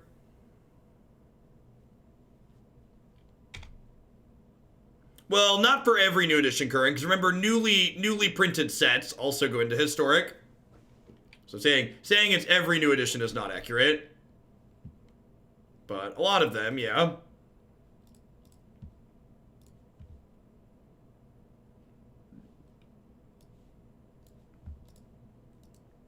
Sweet.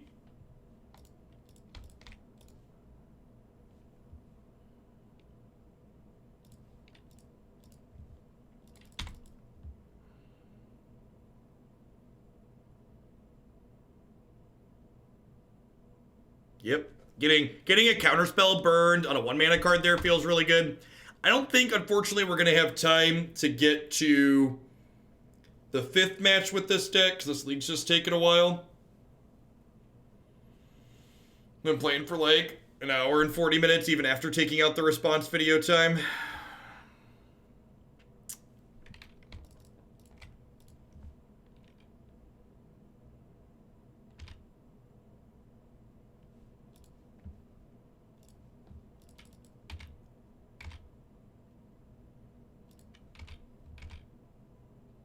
Yeah, I read all the announcements today on stream and talked through them.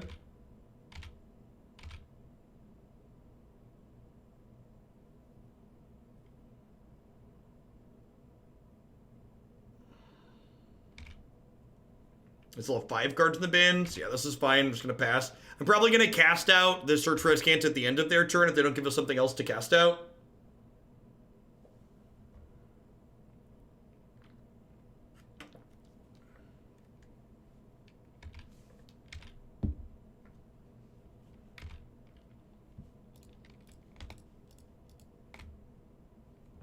This only costs 3 because Starfield's in play.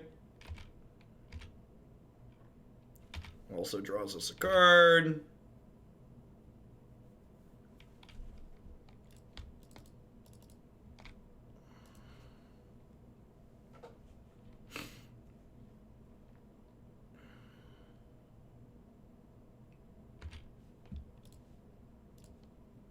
All right, and for my next trick,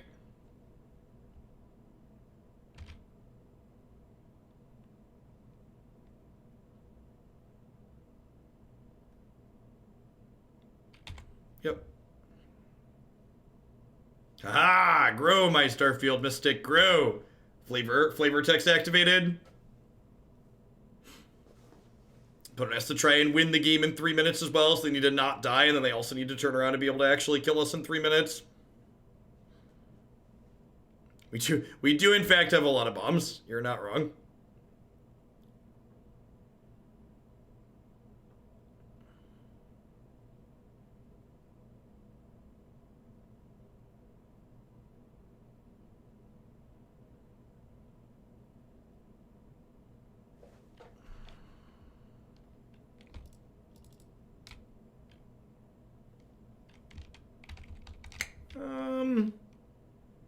Do I care if they flip Search for Escanta? Yeah, I probably do.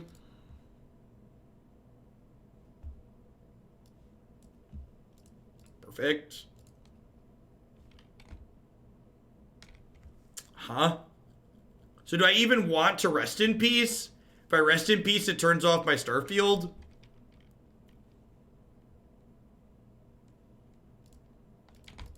I think I do want to.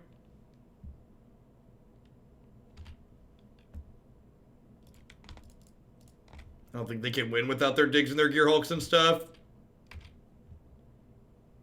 I should have led on Starfield of Nyx earlier to bait.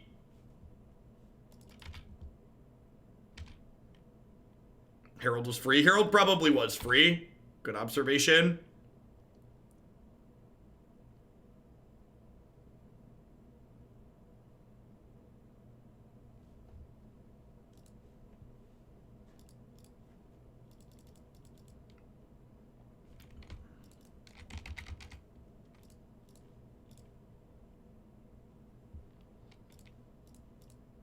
I mean, I'd prefer not to time them out. I'd prefer to, like, actually win the game by, like, attacking them. Okay, I mean, winning by timing people out's, like, kind of medium content. They did fix Courser. You have to choose what you do with your shock land before you see the next card, like you're supposed to. I'm not playing out the other Courser because I don't want to play into a sweeper here. I have him on, like, an okay-ish clock at the moment.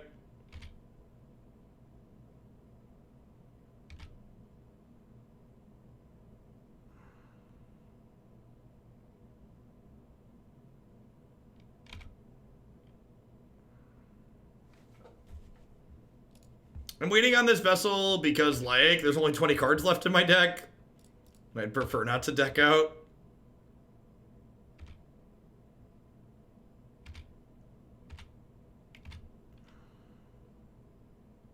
If I'd have played this a turn sooner, they'd be dead this turn, which is a big deal.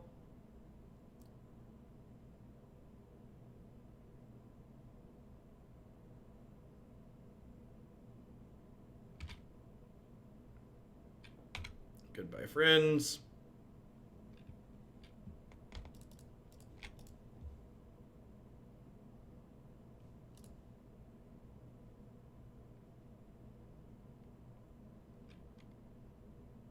Are they dead?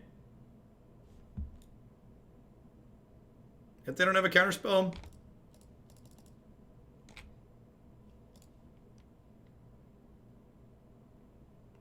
I keep forgetting this, like, makes them attack.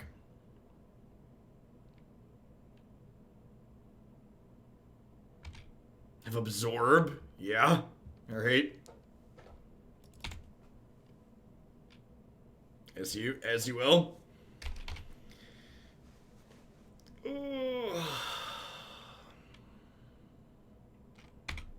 They binned Supreme Verdict. Does that mean they just, like, have another sweeper?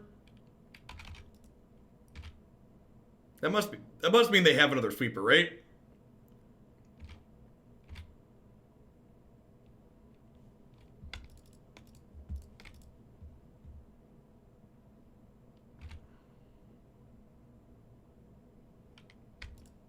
They could be digging for a win con, yep. None of those are... Ho, ho, ho! Alrighty. Alrighty. Forgot we had a Heliod in the deck, too.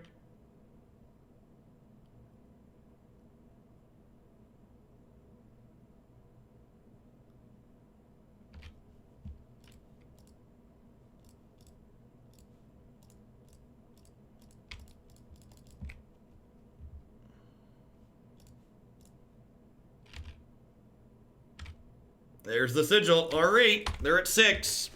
As you will. It's a good last match for this set.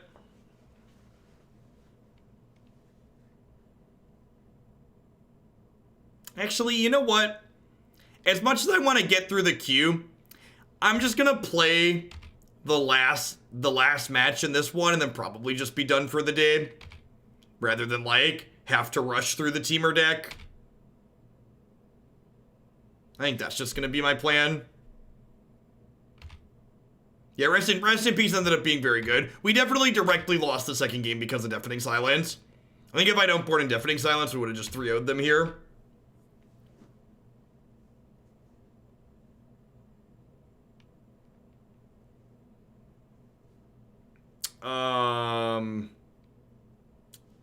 Sure.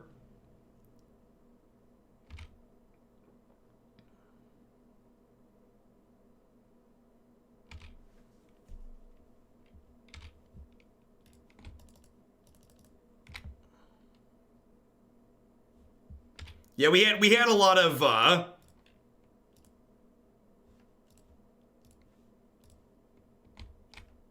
we had a number of slow grinding decks today. And a lot. I think we had like 3 2-hour leagues basically, which is fine.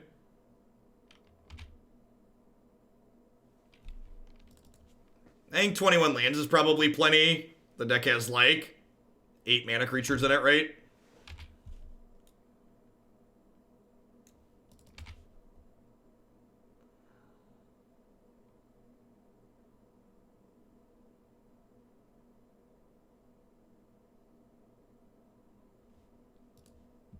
All right, yeah, let's just play the last one. See if we can get a 4-1 with this.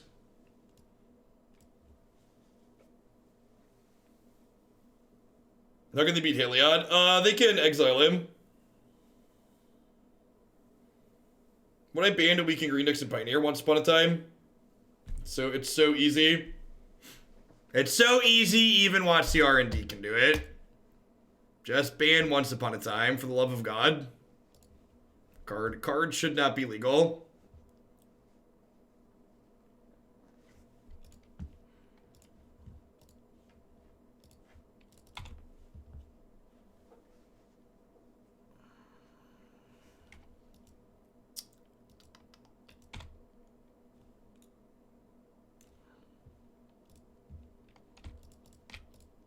Four rips in the sideboard, looking good.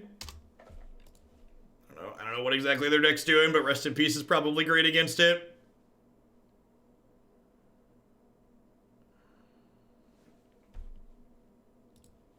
Horn Scooter. They playing Soul Flare. Our deck's pretty good against Soul Flare. Oh, wow. Wow, Rest in Peace is about to be real good. They're like all in here on this plan. Green source. Baffling End. Baffling End's a pretty good draw.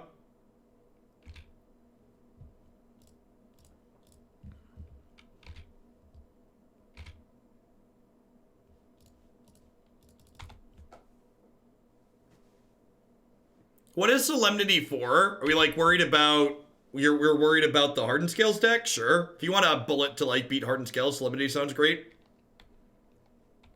I don't know if that deck's popular enough to warrant a bullet for. I don't know that energy is a thing that people are really doing. Not that I've seen, at least. Gurmag, Angler, and Prized Amalgam, yep.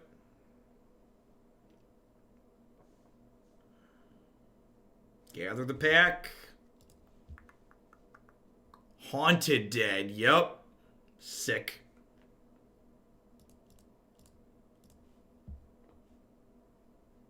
Alright, if we run some lands off here, we're going to be in a real good spot. He says before he bricks and dies. Okay.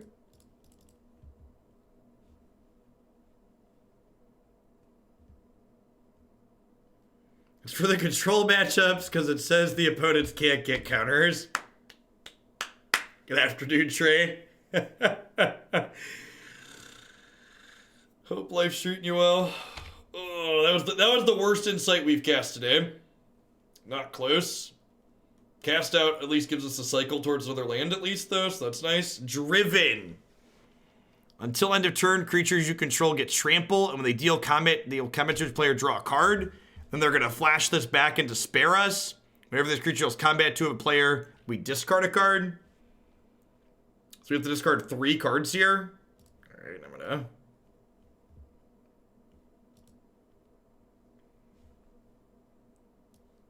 I would like a do-over.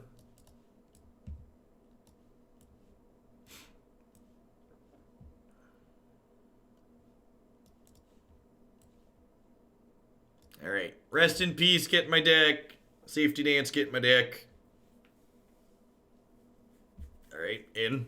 Let's go. Let's go. Opponent with the old draw 3 mind twist you.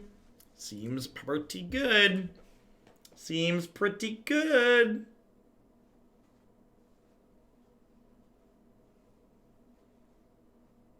We have a plan. We have a plan here in the post-board games. We have a plan.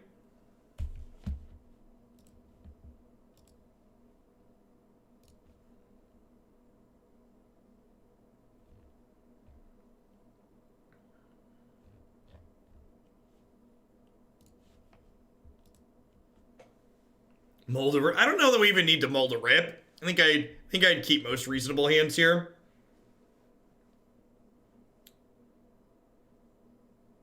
Yeah, historic. Enchantment Prison had a good dredge matchup in Modern. Concur. We don't have Ghostly Prison, but we have Sphere of Safety. I think there should be 4 Sphere of Safeties in my 75. Well, we weren't gonna mold a rip, but now we're just like looking for functional hands. Magic really sucks sometimes, you know that? Just the actual stone cold worst. Yeah, if we just have a second land, please.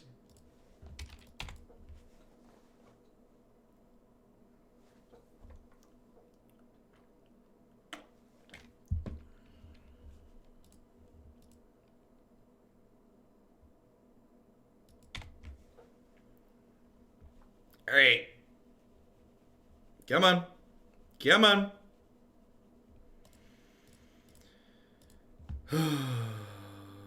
Alright.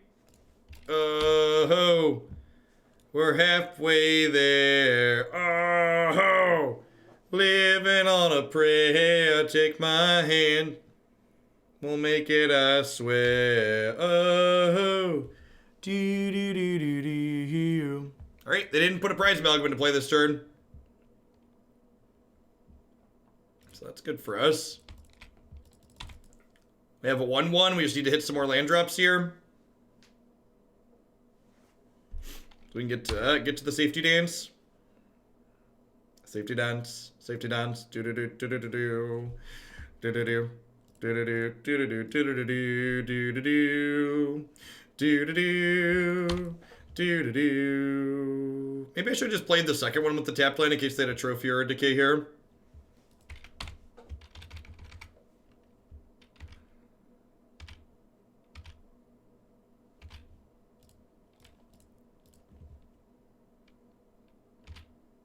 Sick.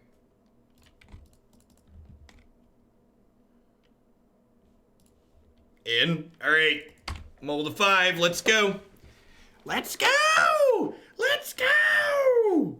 Ultimate price. We have, in fact, paid the ultimate price. Target monocolored creature becomes sad. Yep.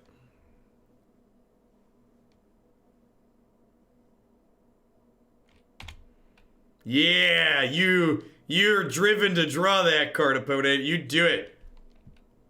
You do it, big baddie. I believe in you. Alright, they're not very threatening, so I'm just gonna go ahead and lead on Sigil here. I bet when we double rip next turn, they concede.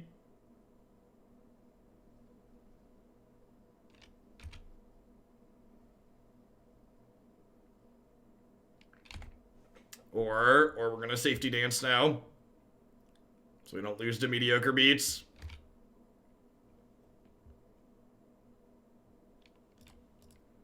Mediocre beats too strong.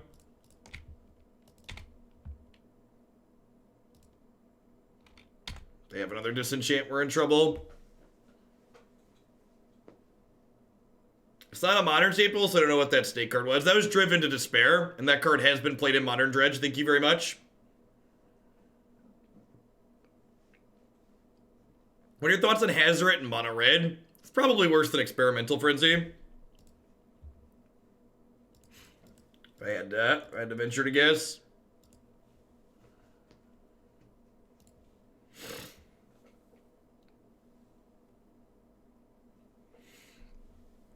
Cometh at me, Reclamation Sage.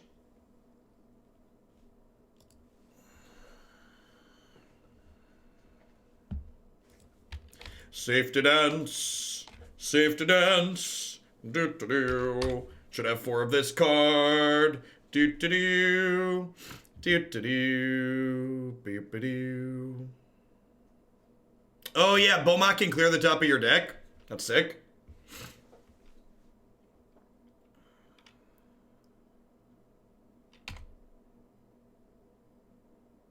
Nope. No, no, no.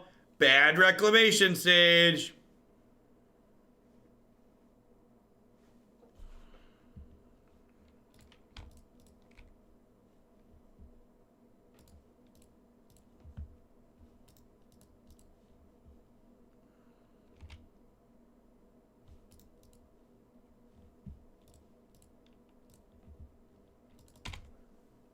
Do-do-do. Beep-a-doo. Do-do-do. If they don't have back to nature, this game should be very over. If they do have back to nature, we could die. No. Yeah, maybe I'm supposed to hold the second rip there for an Eidolon or another what's it called?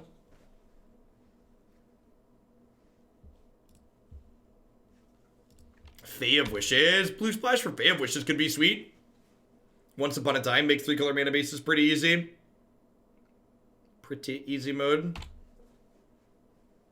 Man.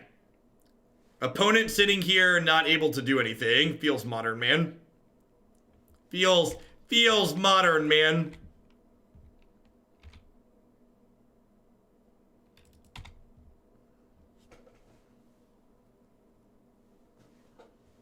Why do I need Doomwake Giant?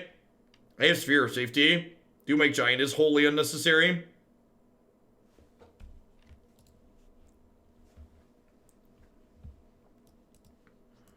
This is probably too slow.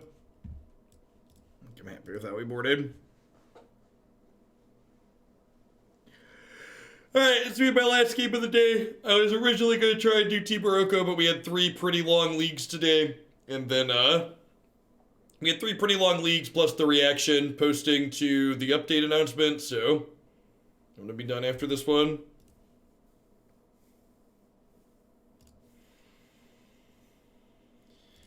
Oh, mulligan.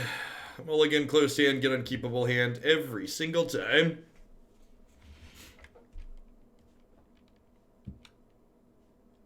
They have Thoughtseize. You think Leyline is worth it? No, I don't think so. What do I even cut? That's my question to you. What am I cutting, and why is Leyline better than that card? Like, boarding in 4 Sanctities for their 4 Thoughtseizes doesn't sound... They might not even have 4 Thoughtseizes. I work at NASA IRL. You sure do. I totally believe you. I totally believe you work at NASA. This is Twitch chat. Everybody works at NASA in Twitch chat.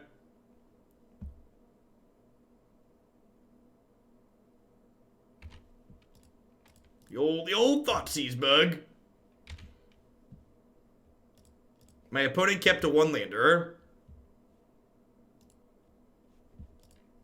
We bought him 2 safety dances there. That's not a good look. There should be 4 of those in our 75, I think. NASA works for me. My dad's the president of NASA. Sicko third sphere. Good beats. Need to draw some more lands here. Oh no. Oh no. Oh no.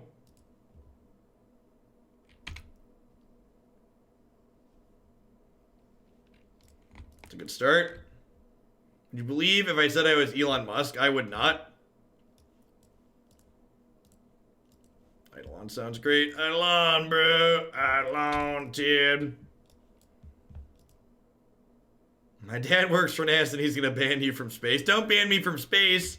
Space is gonna be our only inhabitable space, our only inhabitable thing soon. Would you believe me if I said I have a vial of Elon's Musk? That's a really terrible joke. Alright, so they've been to Creeping Chill here. They found a woodland cemetery. They've been to Haunted Dead, so we're going to 17. They did not, however, flip over Prize Amalgam, so that's good for us. Yeah, if you give me a Tesla, I'll believe you're Elon Musk. That's accurate. I think I'm actually supposed to do this to try and hit my land drop here. I think that's the line. This gives them a chance to, like, fill their bin up some more, which is scary, but I do have Spear of Safety and, like, Sigil of the Throne to, like, fight them if they get on board. They, like, bin 2 prized amalgams here. Yeah, they've been to prized amalgam. That's unfortunate. It's like, now I gave them 3 extra power by not playing Rest in Peace.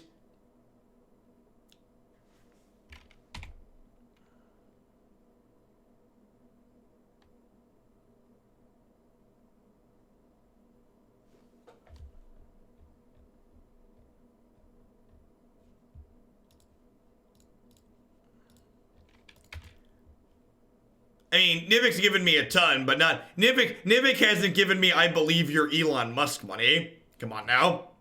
That's like a lot of money.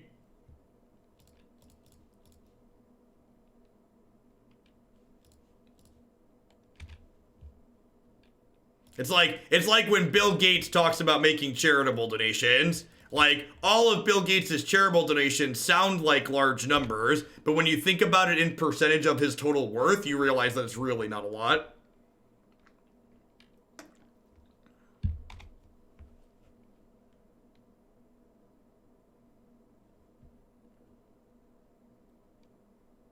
We Sigil and start making blockers? Yeah, maybe.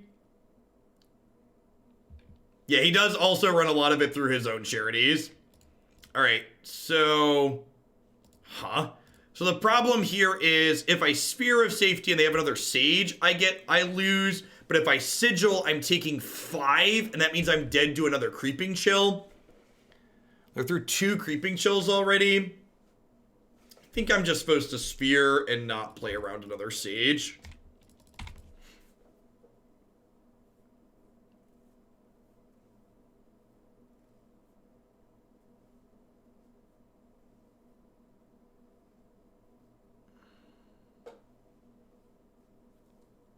I agree.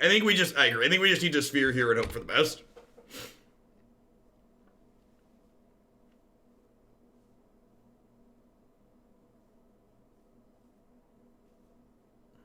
Wow, if that's their play, that's incredibly good for us. It's like played this and are only attacking us for 2 now because of Spear of Safety.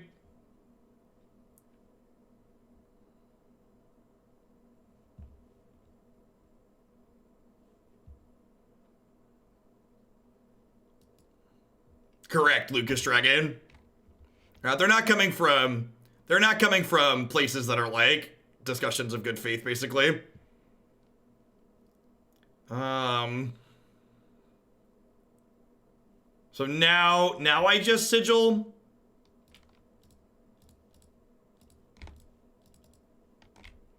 I could like Eidolon, and then like if I draw an untapped land like Conclave Tribunal, but they're still getting to attack me with 1 thing that way.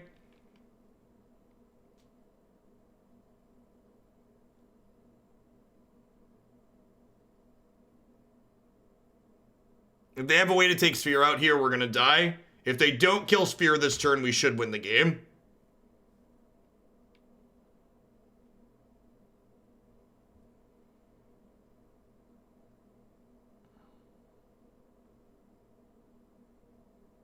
Gather the pack, lets them look at their top 5 and take 2 creatures if they want. Oh, they're just not attacking me this turn. Wow, that's huge. So next turn I get to go Eidolon plus Conclave Tribunal, like make 2 4/4s. I guess they're trying to just like find. I wonder if they have 2 more Creeping Chills in their deck, I could die here. I need to find a way to gain life, ideally. Ideally, I'm looking for a way to gain life here. So I don't randomly die to double Creeping Chill.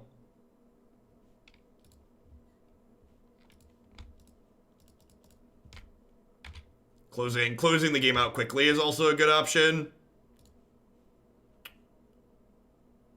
Get rid of your flying token. Brutal. So I'd love to draw Kruphix's Insight at this point. Any enchantment is good, but Kruphix's Insight would be great. Rip would also stop Creeping Chill, yep. I think that's their line at this point, is they're trying to get back, they're trying to just, like, double chill us out of the game. Should I convoke both creatures? No, because then they could pay mana to attack me. Because I only have 5 enchantments currently. So I'd prefer... Oh, I guess I'm getting another 4/4. Yeah, you're right. I should have convoked both creatures. We didn't hit a 2-drop, so it didn't matter. But I agree with your assessment that I should have convoked off 2 creatures.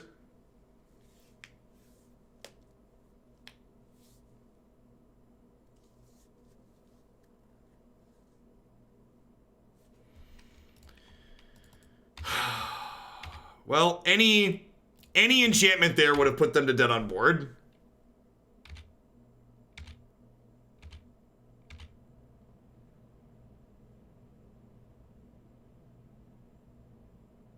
Now we have to sweat here for a minute. So when will Pioneer be coming to Arena? Years off. But it's on the roadmap.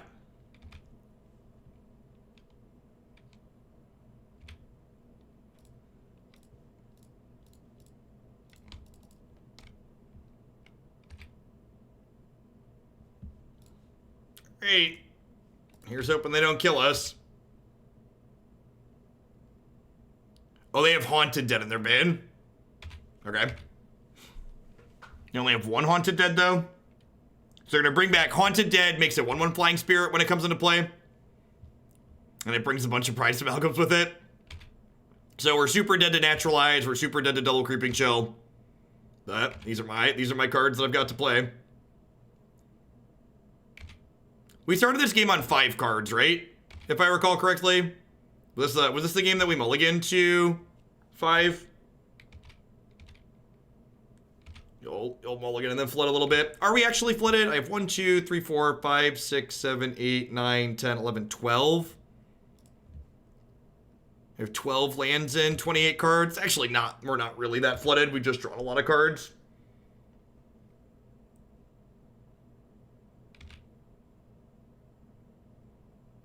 Wow, they hit Narcomoeba. Narcomoeba means they're not dead. Because they can block both my flying creatures. That's such a tilt. They're going to hit these stupid Creeping Chills. Oh, God, there's only 11 cards left in their deck. Please have boarded out Creeping Chills. Please have boarded out Creeping Chills.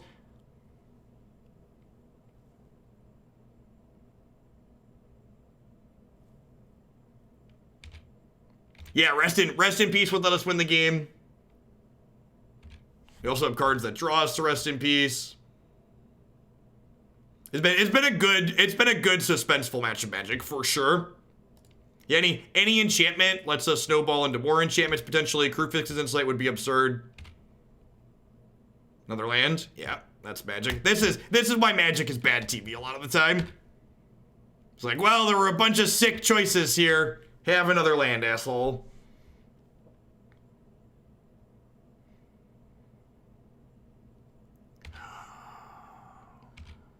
Maybe they board it out. A lot of times you trim Creeping Chill in matches like this. I'm hoping that that's the case.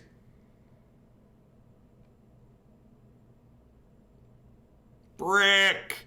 Brick.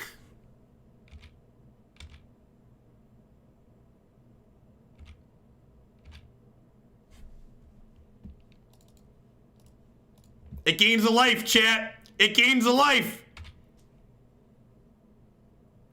Dunk. Woohoo! Woohoo! We did it. We did it. We did it. Hooray! Do do do do do do do do do. I mean, we knew there had to be a pocket of action coming up, right? Like, we just drew straight bricks for the longest time there.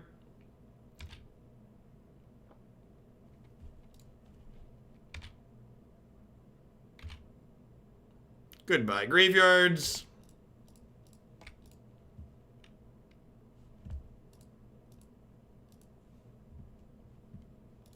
You got some angels in the outfield now. We got a bunch of enchantments, so Sphere of Safety makes it tough for them to attack. Here's a real question. If I attack with everything, if they kill this Sphere of Safety, do they kill me on the backswing? I'm probably not supposed to attack, right? I want to be as defensive as possible because I have them dead next turn with a bunch of flyers.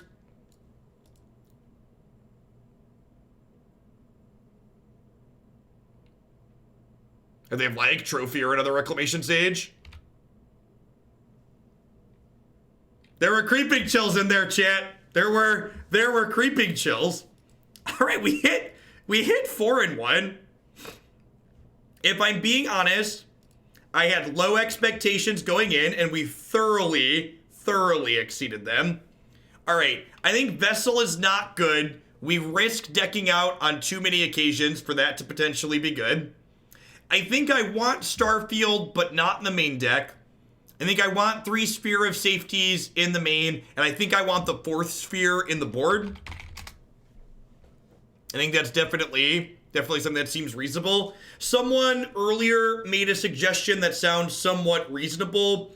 They recommended maybe we splash blue for Detention Sphere and Fae of Wishes, which sounds super appealing. I could see that being good. That requires a big retooling of the deck in the mana base too, so I'm not going to do that here on stream right now.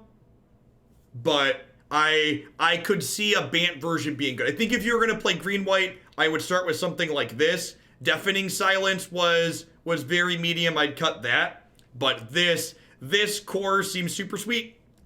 I think Sphere of Safety is really obnoxious and powerful. There aren't that many people destroying that many enchantments in this format. Really great for locking people out.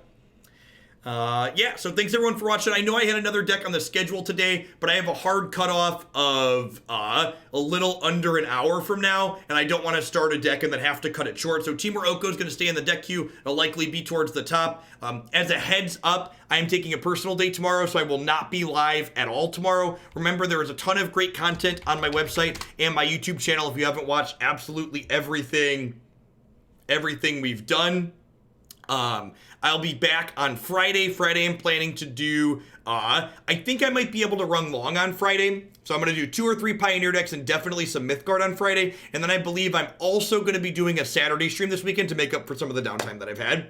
So planning to be off tomorrow. We'll do a little bit extra on Friday most likely, and then we'll definitely be doing Saturday, probably afternoon to the evening. Get a little bit of that weekend time in. Thanks everyone for watching. I'll catch y'all later. Thanks everyone for the support. And if you missed my reaction to the Historic and Arena announcements today, that's going to go up in a separate reaction video on the YouTube channel tonight as well. So